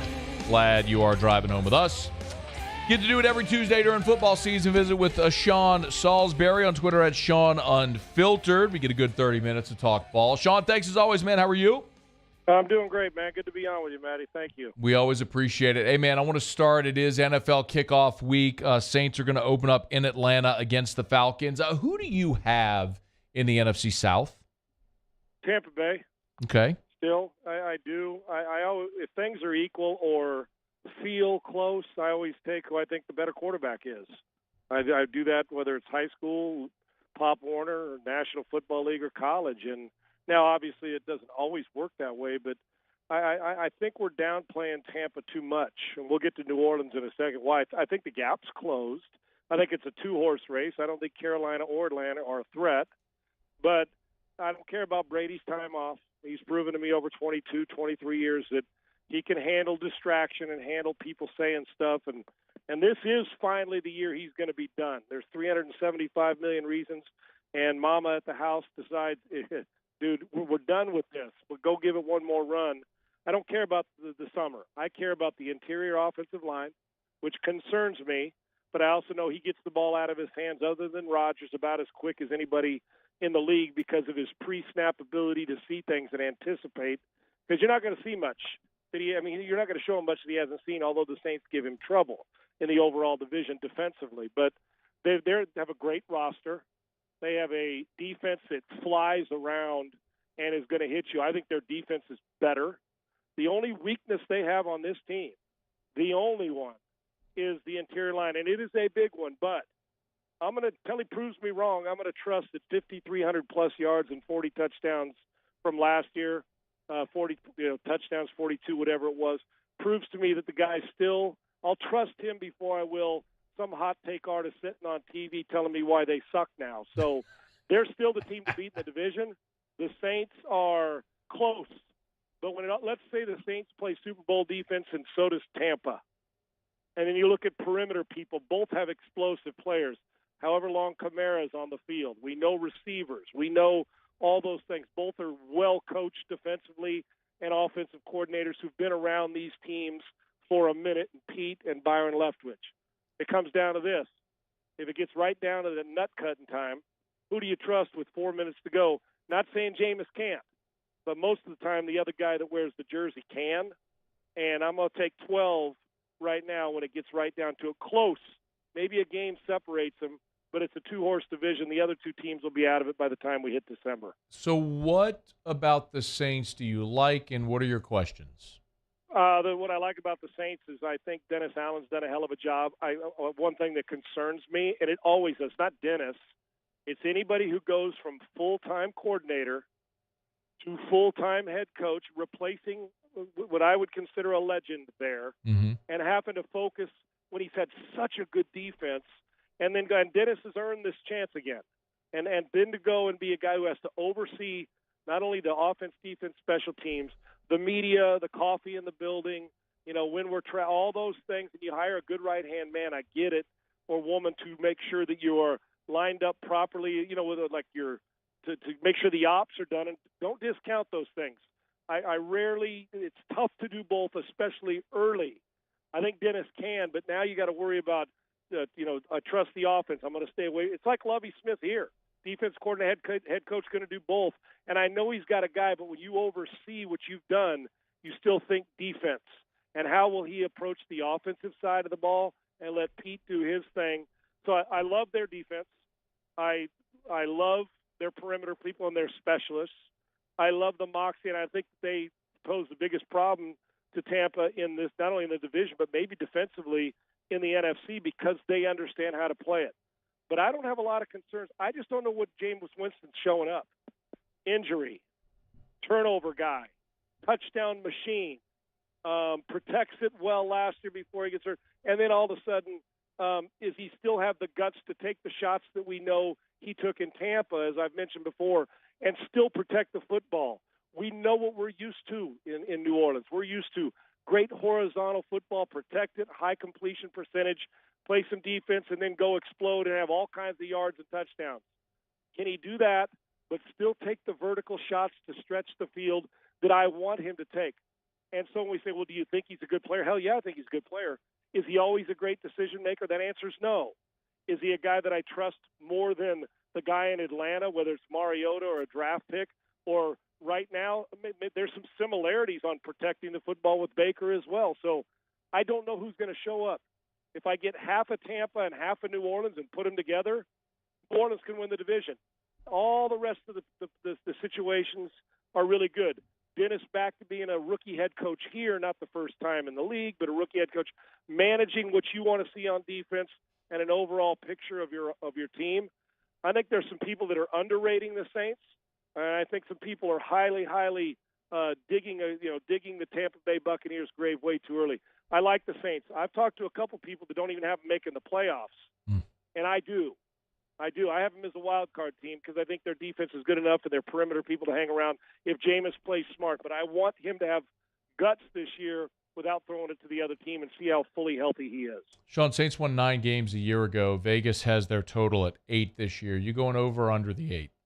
I don't know how. Listen, Vegas is they build hotels and air conditioning casinos for a reason. But I look at a lot of these totals this year, Matty, and I don't know if they know something we don't, or if maybe shortened preseason means something, or they're saying, well, coming off an injury, the starting quarterback and a new head coach. I mean, I don't know where their trust factor is, but I can't fathom in my mind in a division where they should boat race two of the teams in the division, have given Tampa all kinds of fits with Brady there with their defense. That you're telling me this is an 8-9 team? Vegas is looking now. I may not be the smartest or the sharpest tool in the shed, but I damn well can tell you the roster says 10 wins. Yeah. And if you're lucky, it's 11 now. If you get a bunch of injuries and Jameis plays average, well, then the roster may say 8 wins. But I don't, or the record may say 8 wins. But I don't look at that roster and 8 wins. And then you also tell me that, like the Giants, I saw Vegas Giants, the Jets at 5 and 6 wins. You're telling me those two teams in their divisions are better than this? This is a 2-division race. I could care less what Vegas says.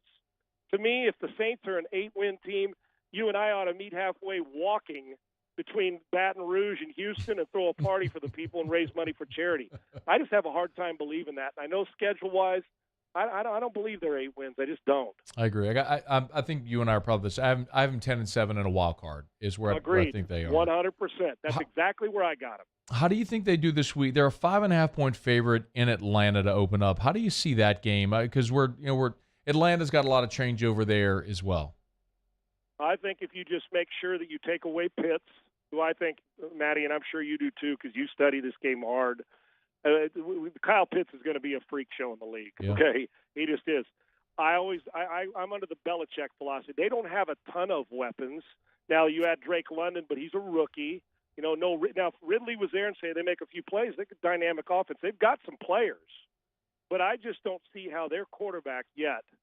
If you make sure he doesn't kill you with his feet as well, that with the defense the Saints play, if I was gambling right now and saying 5.5 points, I'm taking the Saints. Okay. Period. To cover that, I'll give you those points. And like I said, it's early, and I know that the point spreads are a little different in the first week of the season in both Saturday and Sundays. But Atlanta's got to prove to me that they have taken the next step. Arthur Smith did a good job when he was a coordinator in Tennessee, still learning in Atlanta, obviously. Didn't have a lot of players, a new quarterback for him. And I don't know if they know that they have a starting quarterback or believe it yet, because none of us do. Good weapons, not enough. The Saints defense, you'll see some turnovers. I fully expect the Saints to go in there and defensively take care of the business and score enough points to win. I would give those points and take the Saints. Sean, you have a feeling, last thing in this segment, on the Chauncey Gardner-Johnson trade, what the Saints did there, it threw a lot of people for a loop because he's such a good player and a popular player. To ship him out for peanuts had a lot of people scratching their heads. Yeah, to me, I still don't understand the league sometimes about getting away core players that not only people like, but I know the negotiations didn't go the way they want, but guys that matter, and in a league that's quarterback driven. Now the Saints do have some youth and some really active players in the secondary. They're good. There's no question. They felt he was expendable for the money, but one team's loss is another team's gain. I think it helped upgrade Philly. He's got a chance to play a lot there as well. That team, in my mind, may have jumped to the forefront as a favorite in their division. They're going to battle Dallas all the way to the end, and they may be a better roster overall if the quarterback keeps up. So I think it's a loss for a lot of reasons, but I trust that Dennis Allen knows through all this in the organization that we have enough bodies to move around, because he could play nickel and play safety. And I think both teams will be okay because of the depth. I just don't like giving players away for an apple and a roadmap. And I think we do that a lot in the NFL and come back to get you. I'm not sure that the New Orleans is going to love this, but I trust the fact that they've got enough depth there to make up for that. But it's a definite upgrade for Philly. He is Sean Salisbury on Twitter, @SeanUnfiltered. Sean, sit tight. We'll knock out a quick break. We'll come back, and we'll flip the script a little. We'll talk a little LSU, Florida State, what the Tigers need to do to get right. Glad to have you aboard with us here. More with Sean Salisbury next. AFR. Tuesday at Pluckers is an awesome night at Pluckers because every Tuesday, kids eat free. Get the family together, get out, have a night out affordably. Pluckers makes that happen either location. Nicholson, just south of campus. Bluebonnet right in front of the Mall of Louisiana. Dine-in, carry-out, or delivery, but for that Kids Eat Free special every Tuesday, you got to dine in. It's a great opportunity to get the kids together after school, maybe after practice, whatever it is. If you're running around, go eat at Pluckers, either location. Of course, if you're at the Nicholson location, starting at 8 o'clock, our guy Hunt Palmer will have sports trivia, 5 rounds of live action sports trivia every Tuesday at Pluckers on Nicholson. So get your team together, go test your sports knowledge, win Pluckers gift cards. And remember, every single team, whether you win or lose a round, you get to spin the prize wheel. So everybody is going to win something when you get by Pluckers. Nicholson, Bluebonnet, you don't like our wings. We'll give you the bird. I've been doing business with Luba for 25 years. They're dependable, trustworthy. It's just the attention to detail with our clients. Our folks have years and years of experience. They're highly trained professionals. But many companies have that asset. What I'd like to think makes Luba a bit different is that we use those talents in a way that truly is dedicated to serving the needs of the folks who depend on us. Bayou Chrysler Dodge Jeep Ram has $12,000 off MSRP on all new 2022 Ram Black Widow trucks in stock. All new Bayou vehicles come with a 1 million mile powertrain warranty and free delivery. If you need sales or service, the crew at Bayou is going to do right by you. Eli's always been into grilling. It took us a while to see it, but the signs were there. What are you doing, Eli? I knew grilling was my thing. I have been talking about it throughout my career. Happy with the results? I am. Got the new grill from barbecueguys.com. It performed great. My advice, as I always told my boys, do more of what you were born to do. Barbecue Guys, for those who were born to grill. You want cheese on your burger, Pops? I'll take a little cheese. Crime has serious consequences, but anyone can make a mistake. If you find yourself in trouble with the law, know that you have rights, and it's okay to demand them. The law offices of O.C. Brown are here to protect you and your rights. Felony or misdemeanor, DUI or drug charge. No matter what crime you're accused of, you still have rights. Let the law offices of O.C. Brown uphold them. Call 225-343-1111. Your law firm for a lifetime. Are you a licensed contractor? There's lots of good contractors in Louisiana doing work the right way, but unfortunately, too many unlicensed contractors are working outside the licensing requirements. Working as a contractor in Louisiana requires a license for the company doing the work. The Louisiana State Licensing Board for Contractors wants to help you get licensed to allow you to conduct work legally. It's not difficult to get the license. We can help you. Go to lacontractor.org for more information. Licensed contractors, it's the law. This is a house call. This is a follow-up appointment. This is a diabetes checkup. This isn't just more convenient care, it's more advanced care. This is innovating healthcare at Louisiana's #1 hospital, Ochsner. Gulf Coast Bank and Trust is giving our customers the power to bank anywhere, anytime during this challenging event. And we're right there with you. Our mobile banking app is a smart way to manage your money and time.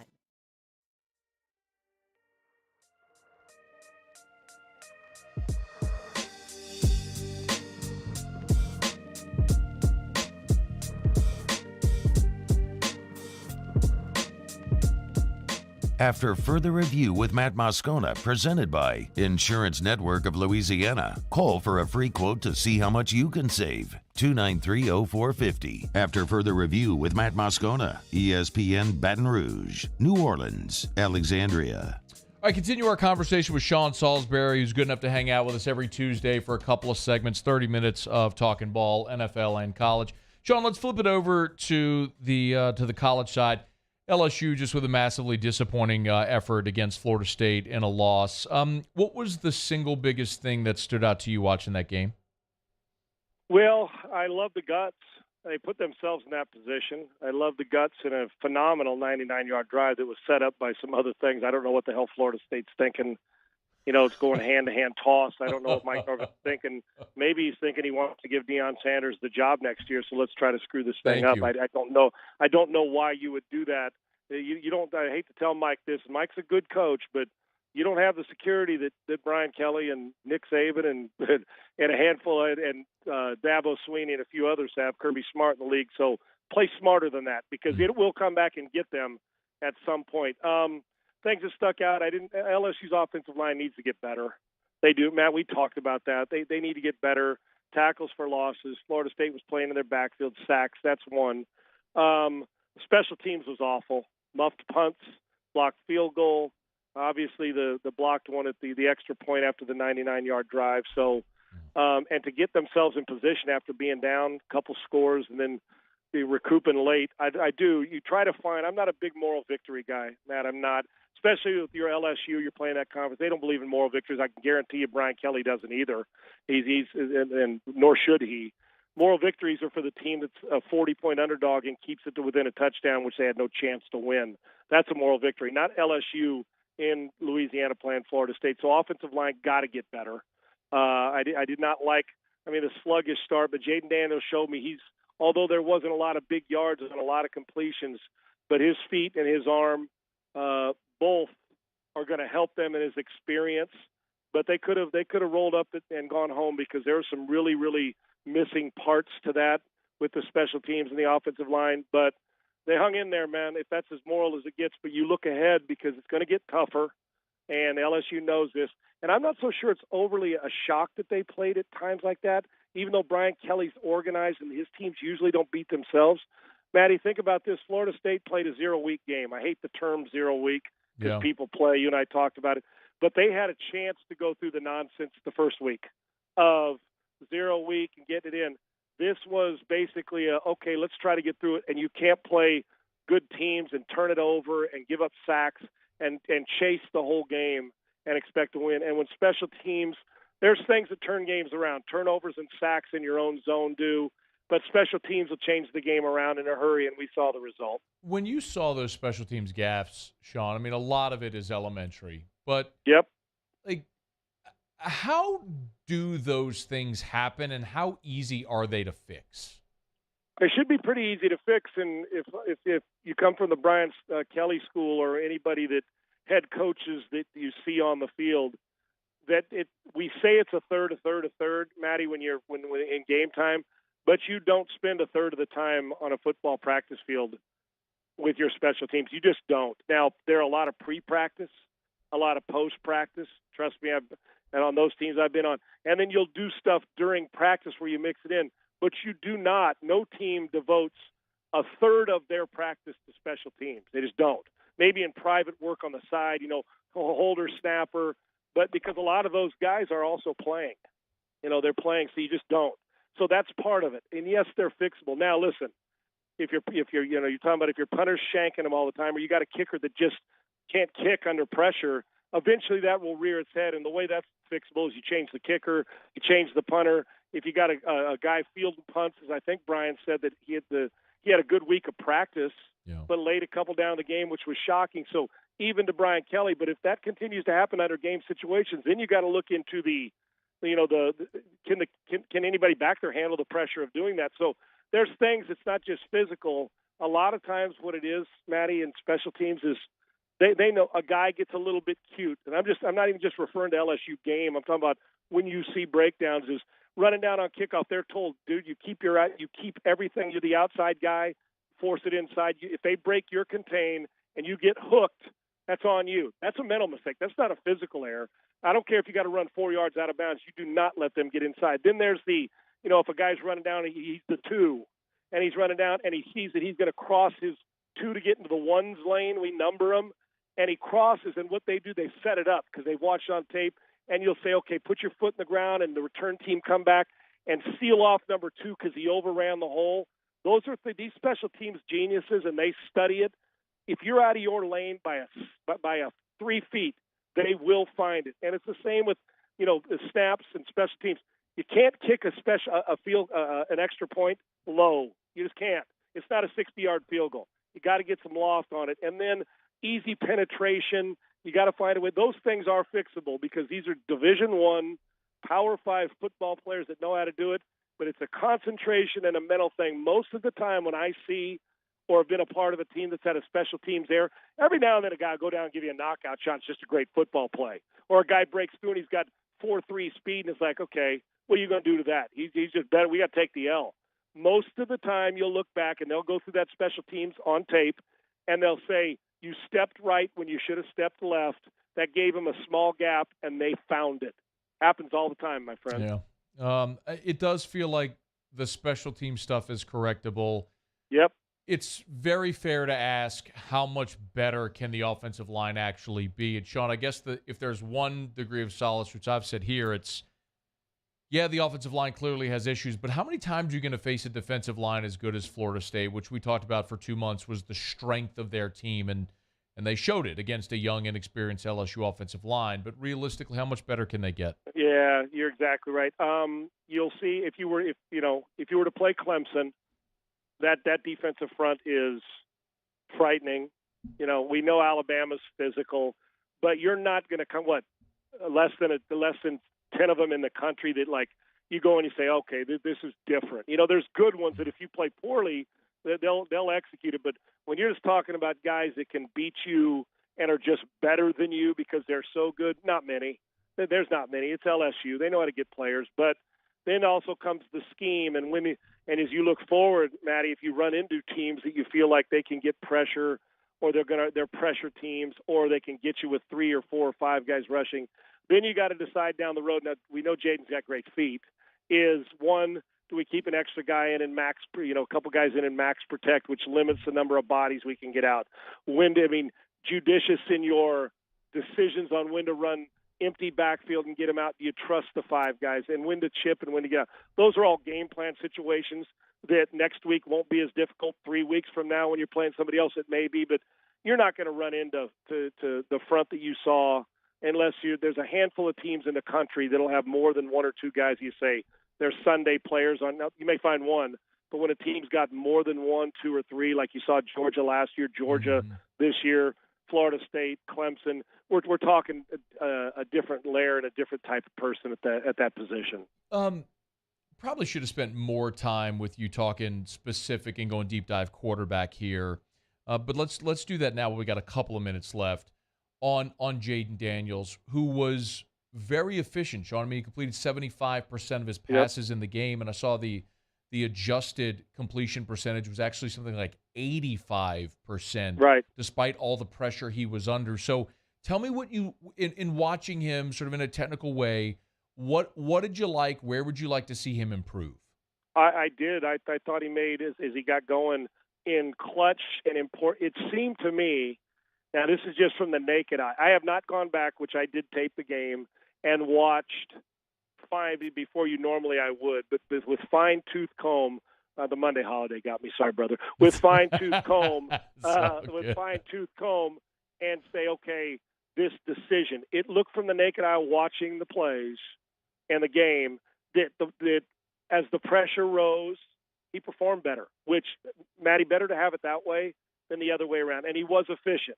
He was accurate, at times spectacular.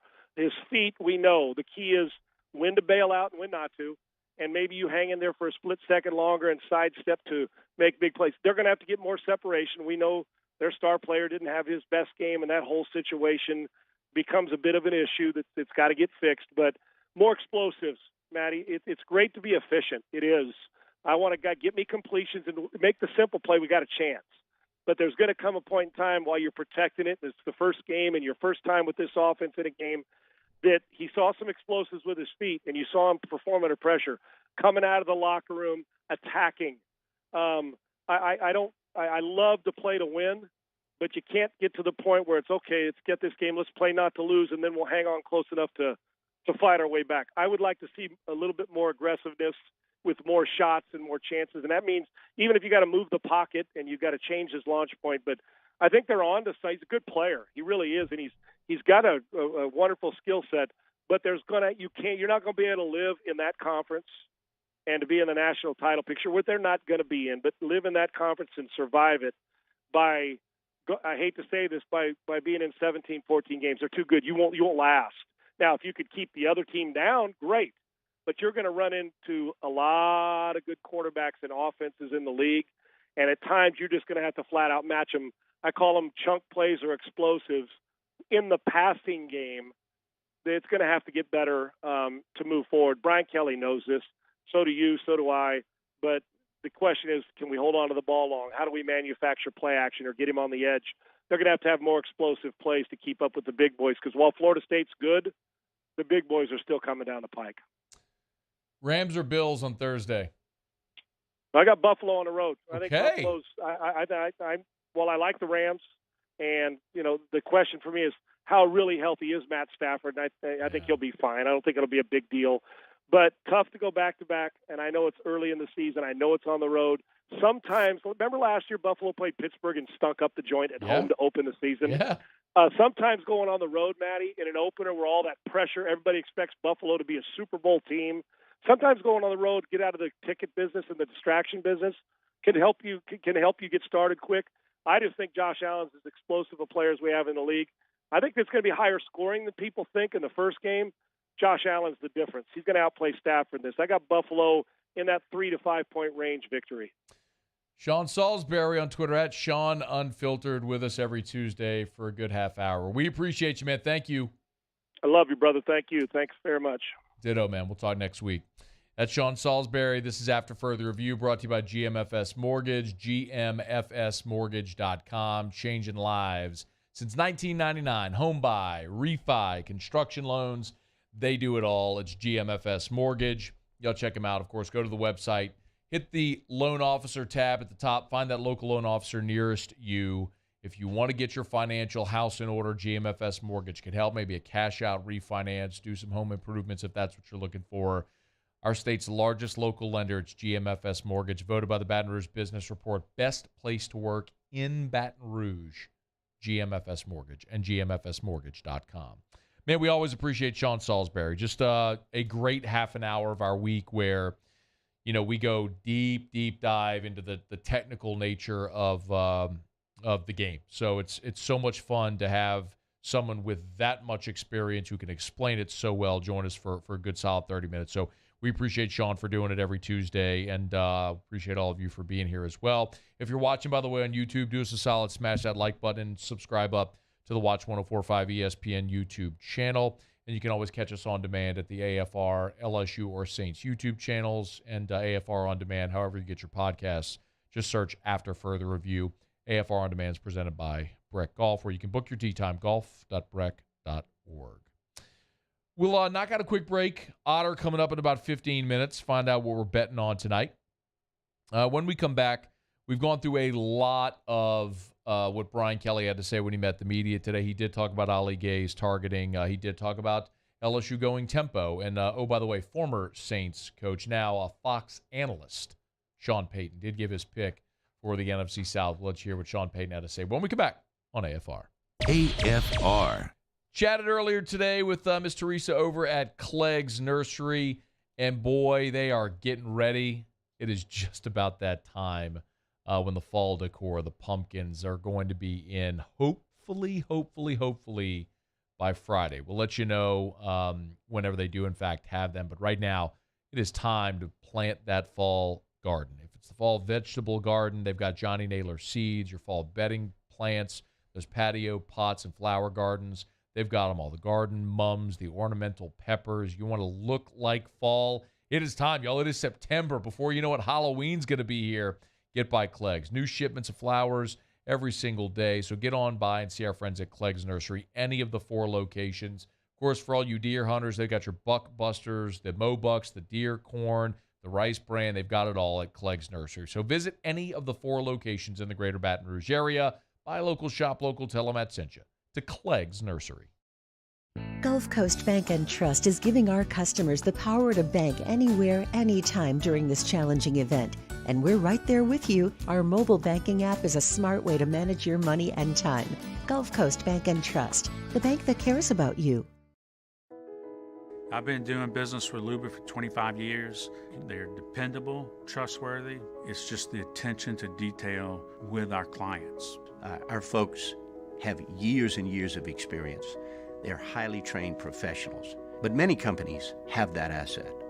What I'd like to think makes Luba a bit different is that we use those talents in a way that truly is dedicated to serving the needs of the folks who depend on us. I'm Jay Ducote. I grew up learning how to cook at LSU tailgate parties and right in my own backyard. And I created JD's Louisiana Products to bring that Louisiana flavor to you at home for your backyard cookout. JD's Louisiana Barbecue Sauce, Louisiana Molasses Mustard, Spicy and Sweet Barbecue Rub, and more are available at your local supermarkets or by logging on to jducote.com/shop. Put in promo code CST for 25% off at checkout.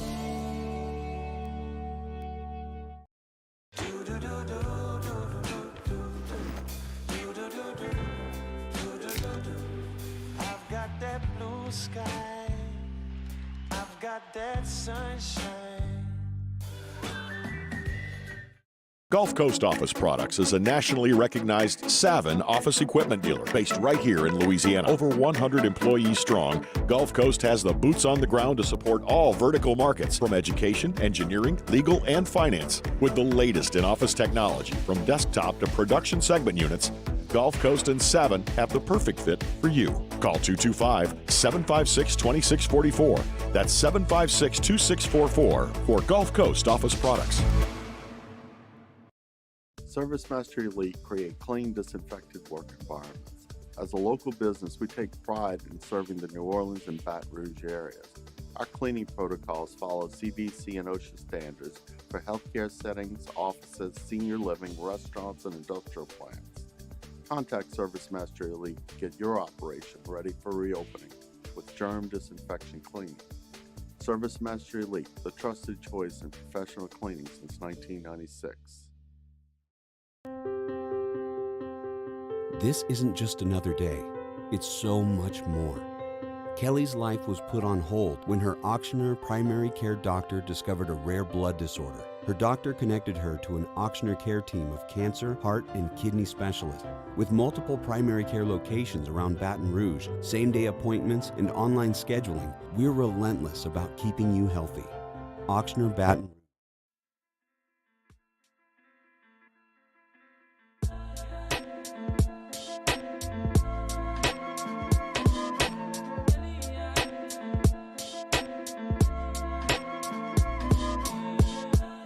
After further review with Matt Moscona, presented by Insurance Network of Louisiana. Call for a free quote to see how much you can save.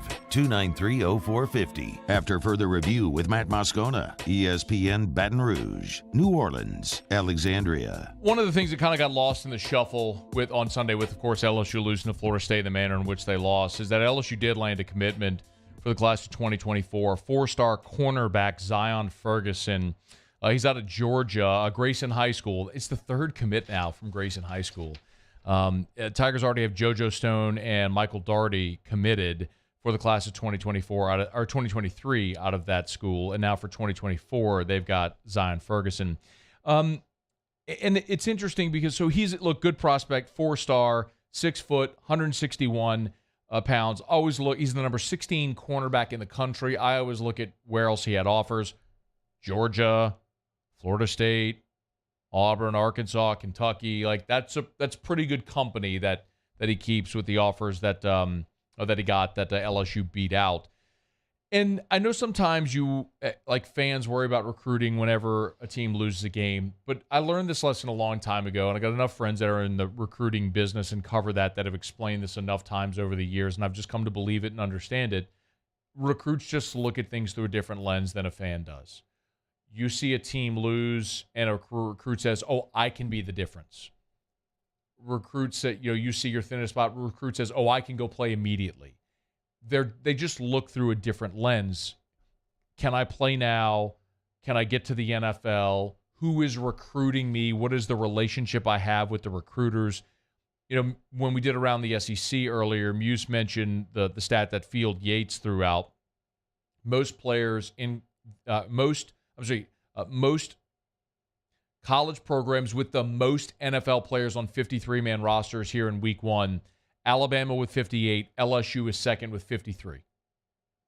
Then Ohio State at 51. Georgia, Notre Dame's all the way down at 35. That's what people will look at. And then Nick Court from Over the Cap quote tweeted Field Yates and said, here's the 10 schools with the biggest cap dollar. So not just how many players you have on rosters, but how much money are those players making? Meaning, I don't care if you got 30 players. If they're all minimum contract guys, who cares? Ohio State, number one, at $253 million. Alabama at $230 million. Then LSU at $208. And I'm here to tell you, next offseason when Joe Burrow gets broke off, LSU is going to be at the top of that list. So that's the thing that Brian Kelly can go sell. It's not about did LSU lose to Florida State, because that kid's looking at that going, I'm going to be the guy that helps LSU win that game when I get there. And I know it's different, but it's true. That's how those recruits think about that. I mentioned Michael Daugherty from Georgia, who committed to LSU. After LSU lost on Sunday, he tweeted Monday morning, still woke up a tiger, with the tiger emoji. Recruits just look through a different lens. And they got another cornerback, Zion Ferguson, for the class, a 4-star for the class of 2024. So Brian Kelly's already recruiting at a level at which he could not in South Bend, despite the fact that they won a lot of games and made the playoff. Came up short every time they did, but just a different level of player he's getting here. He'll get there. All right, it's After Further Review. Man, been a really good show. Always love telling you about Shawbills Tire and Auto Service, ShawBillsTire.com. Bumper-to-bumper auto service and name brand tires at wholesale prices. That is Shawbills. You know where to find them with locations all over the greater Baton Rouge area. 17 locations in all, ShawBillsTire.com, ShawBillsTire.com. If you need new tires or if you need any auto service, Shawbills can help you out. Bumper-to-bumper auto service and name brand tires at wholesale prices. Shop tires online, schedule service online, chat with an associate online at ShawBillsTire.com. They're just the best. They've been around for more than 50 years because they treat you like family, and they'll sell you name brand tires at wholesale prices. Shawbills, where we keep you rolling. All right, Fox Sports analyst Sean Payton was a guest. What was the podcast again? You used to tell me the name of the podcast. Up and Adams. Up and Adams. So Kay Adams. So good. The name of her podcast is Up and Adams. And Sean Payton of Fox Sports was a guest on Kay Adams' podcast, and he gave his pick for the NFC South. Listen, I think DA's extremely bright.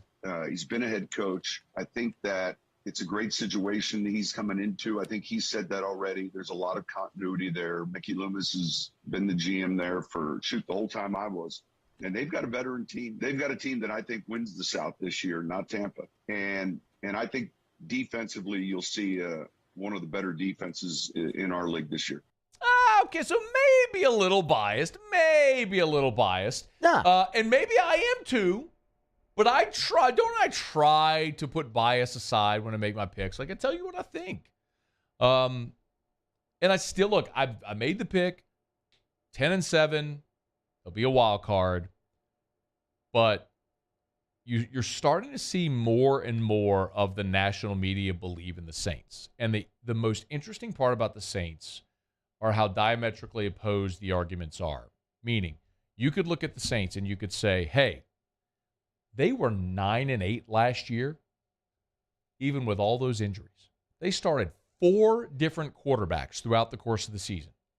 Played more different starting players than any team in NFL history. And they were still 9-8 a year ago. Now, you get Jameis back. You add Jarvis Landry. You get Michael Thomas back healthy. You get all your offensive line back healthy.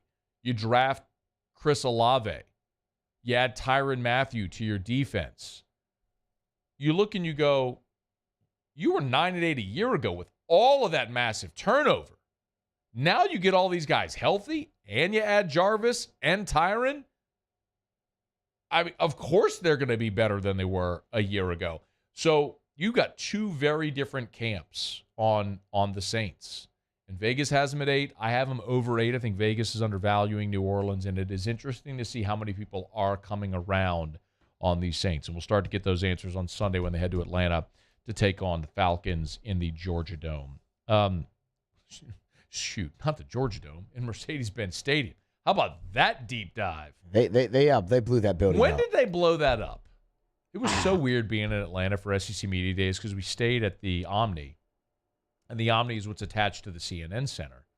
And, of course, when you look out of the CNN Center, you would go right across that walking bridge next to the World Congress Center that walked right into the Georgia Dome. And it's been a minute, but do you have the year? November 20th, 2017. 17, so 5 years ago. They blew it up 5 years ago. That bus drove right in front of the news coverage of it and ruined it. The MARTA bus. That's what I remember about it. That's I couldn't have told you the date until now, but I remember the bus driving in front of the explosion. The worst timing. Stay hot, Atlanta. Ever. Can you imagine being the photog? Like, you have the perfect shot set up, and in the moment, whatever it's going to take, 10 seconds for it all to come down, like, in that moment, the public transit bus drives right in front of your shot. You just see smoke, and then it's gone when you drive by. Actually, you don't have to imagine. You can see the video. It's exactly what happened. I don't know what I was going to say. Doesn't matter. Oh, I was in Atlanta. It was still weird to look across and not see the Georgia. It's still weird not seeing the Georgia Dome. Like, I had to get my bearings from where our hotel was, because when I looked out of my hotel window, I could see Mercedes-Benz Stadium. I still kind of had to get my bearings of where the Georgia Dome was. It's just weird. It's weird seeing the Atlanta skyline without it. But Saints will be in Atlanta on Sunday to take on the Falcons. Saints are 5.5-point favorite. I'll give you a pick on that game. I mean, I'm going to pick the Saints to win. Spoiler alert. But we'll do that on Friday. All right, it's after further review. I did tell you yesterday, new sponsor on the show is Mold Zero. Mold-0USA.com. Mold Zero. I had a chance to meet Jim Woodworth. Amazing dude. Actually, one of the most interesting guys I've ever had a chance to talk to. Guy who was in the Air Force, has lived all over the country, has done some amazing reclamation work, like post 9/11, post BP oil spill. Just a really incredible guy. But Mold Zero, serving the entire greater New Orleans and Baton Rouge areas. You can go to mold-0USA.com to get the number for either the Baton Rouge or the New Orleans office. This is a patented dry fog treatment process. Minimal disruption to your daily lives. It is non-toxic, so it's safe for your family, for your pets. You don't have to worry about any of your stuff, but it'll get into every nook and cranny and kill mold, viruses, everything that's in your home. Odors, check them out. Home, office buildings, mold-0USA.com, mold-0USA.com. Little or no demolition required. And I'm telling you, you want to talk about good, ethical people. Jim is as good a guy as you'd ever want to meet. And like I said, like the most interesting guy in the world. Mold-0USA.com. To learn more about the whole treatment process, it's Mold Zero. Mold-0USA.com. Okay, final break of the show. We'll knock it out. Come back. We'll get to Otter Locks with Jimmy. A ton that we'll get to. I did want to get to the Ali Gaye stuff here. You know what, Muse? Play it real quick. I don't want people to have to wait. It's Kelly 13 from today. Here was Brian Kelly and Ali Gaye's targeting penalty. I'm not giving Ali Gaye a pass on that targeting. That's, if you look that up in the dictionary, that's what targeting is. That was a young man who's regretful of the decision and how that went about. He'll sit the first half. He's got to be better. He knows that. For what it's worth, Jordan Travis, the Florida State quarterback, tweeted today, "Respect to Ali Gaye for reaching out to me. I really appreciate that. Shows what type of person he is. It's a part of football. I wish nothing but the best for him." So Ali Gaye reached out to the Florida State quarterback, clearly to apologize for the targeting, and good on Ali Gaye for owning it. He'll sit for a half, learn from it, and move on. All right, it's after further review. Otter Locks is next. AFR. Follow us on Twitter at 1045ESPN to cast your vote in the Citizens Bank and Trust poll of the day. Vote daily inside Off the Bench, Hunts, and Hill, the early line. And after further review, Citizens Bank and Trust brings you the poll of the day via Twitter at 1045ESPN. There it is, the extra mile. On the border of expected and extraordinary for those willing to go further. Like vans customized for work or play. With safety and tech to keep you connected. Supported by a 5-star sales, service, and finance team. And backed by the 1-star you know. So go the extra mile. It's never crowded. because so few have what it takes to go there. Mercedes-Benz Vans.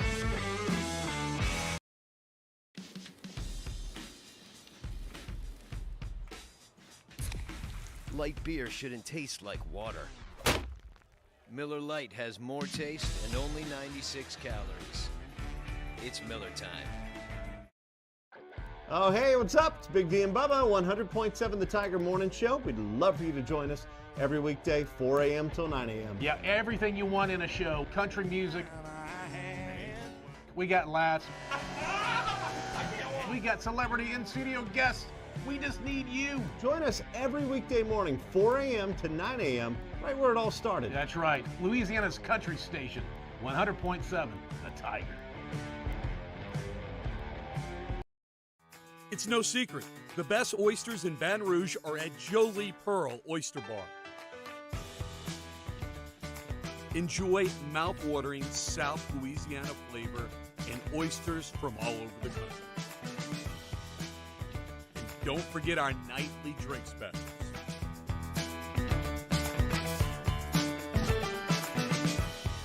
Jolie Pearl Oyster Bar, located in downtown Baton Rouge. I've been doing business with Luba for 25 years. They're dependable, trustworthy. It's just the attention to detail with our clients. Our folks have years and years of experience. They're highly trained professionals, but many companies have that asset. What I'd like to think makes Luba a bit different is that we use those talents in a way that truly is dedicated to serving the needs of the folks who depend on us. Eli's always been into grilling. It took us a while to see it, but the signs were there. What are you doing, Eli? I knew grilling was my thing. I have been talking about it throughout my career. Happy with the results? I am. Got the new grill from barbecueguys.com. It performed great. My advice, as I always told my boys, do more of what you're born to do. Barbecue Guys, for those who were born to grill. You want cheese on your burger, Pops? I'll take a little cheese. Crime has serious consequences, but anyone can make a mistake. If you find yourself in trouble with the law, know that you have rights, and it's okay to demand them. The law offices of O.C. Brown are here to protect you and your rights. Felony or misdemeanor, DUI or drug charge. No matter what crime you're accused of, you still have rights. Let the law offices of O.C. Brown uphold them. Call 225-343-1111. Your law firm for a lifetime. Are you a licensed contractor? There's lots of good contractors in Louisiana doing work the right way, but unfortunately, too many unlicensed contractors are working outside the licensing requirements. Working as a contractor in Louisiana requires a license for the company doing the work. The Louisiana State Licensing Board for Contractors wants to help you get licensed to allow you to conduct work legally. It's not difficult to get the license. We can help you. Go to LA.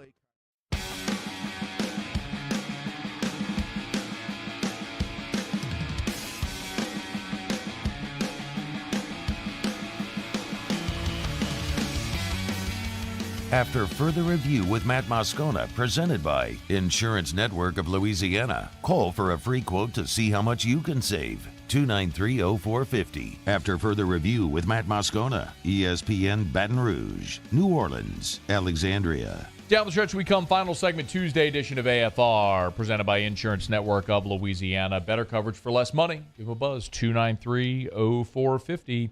One thing left to do. Let's find out what we're betting on tonight. Time for Otterlock. Otterlocks, presented by Workbox Services. For over 20 years, Baton Rouge's leader on on-site construction, industrial, and residential services. So we turn to the one and only, the incomparable and often incomprehensible, the Ottfather himself, Jimmy Ott. Otter, how are you? Good, Matt. Good to be back in the swing of things over here at Cozy Place tonight. Very good. Get ready for a little U.S. Open tennis. 6 o'clock. It is a light card in Major League Baseball, but we do have a couple of picks if you want some. I would love a couple of picks. I hated the fact that last night we had the under in Clemson, Georgia Tech, looked good, and Dabo decided he was going to go punch it in there in a blowout with a minute left in the game. We could have just taken a knee, but we'll take the push and we'll move on. Yeah, we, kind of had a lean on Clemson, which that was the difference, and more of a play on the under. And that's a tough under to push last night. 2 block punts that were converted into touchdowns. And then when you get the last, Georgia Tech's out of timeouts. Yeah. When they get their last first down, he goes to a knee. It's over. Take a knee, it's over. I know. He chose to, and he threw the ball. I know. It was like, this had to happen, this had to happen, this had to happen, and it was just like, all right, I know you got your little quarterback situation good. That reminds me a little bit of Alabama the year that Jalen Hurts just could not throw the ball. Yep. And when they went up against a team where they had to throw the ball, well, they didn't do it till halftime of the national championship game because they were so much physically superior to everybody else. That's not going to be the case even in the ACC this year. So 1 minute remaining. All right, Otter, hit us with our bets. Go ahead. All right, here you go. Chicago White Sox with Johnny Cueto on the mound against Logan Gilbert. We like them. We like Arizona Diamondbacks coming back a positive price. Padres are $1.65 against the Diamondbacks. We like that. And also, we're going to look for the Orioles to snap the Blue Jays streak at Camden Yards. We'll take them at even money as well. White Sox, Diamondbacks, Orioles. 3 plays in Major League Baseball tonight. Otter is over at Doe's Eat Place on Government Street. Get you a steak and an old-fashioned tonight. Otter, we appreciate it, man. Have a great show. Talk to you tomorrow. Thanks. All right, we appreciate it. That is Jimmy Ott. Game Time with Jimmy Ott follows us in Baton Rouge. If you're not in Baton Rouge, 1045ESPN.com. You learn anything? Peter Burns wears the same jeans as Greg Sankey. No, he doesn't. Oh, they do wear the same jeans. All right, we'll see you tomorrow at 3. AFR. They wear the same jeans. That's the only thing that they have in common with their dress. Yes. Michelle Weighing and Measurement, Michelle.com. Michelle.com. 29 offices across 11 different states. Michelle Weighing and Measurement. So happy for them, celebrating 75 years in business. Michelle also one of our great sponsors on Whiskey and Wine as well all season long. We do appreciate Joel and all the great people over at Michelle. One of the reasons, there's many reasons why I love to endorse Michelle. They're a great local business. They're a Louisiana company that has remained true with their Louisiana roots for 75 years amid their growth. I love the fact that they have so much growth, but I also love the fact that they're such a big company now. With 29 offices, 11 different states, been around for 75 years, but to this day, the president and CEO of the company still go visit in person their clients just to make sure that satisfaction is there. That's how they've continued to grow. You want to work for them? Go to the careers tab online at Michelle.com.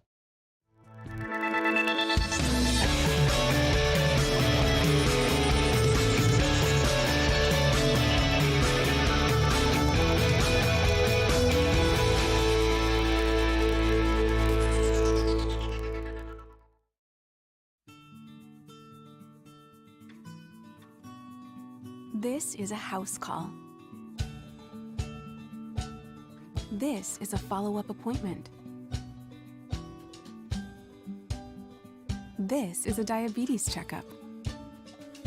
This isn't just more convenient care, it's more advanced care. This is innovating healthcare at Louisiana's #1 hospital, Auctioner. I've been doing business with Luba for 25 years. They're dependable, trustworthy. It's just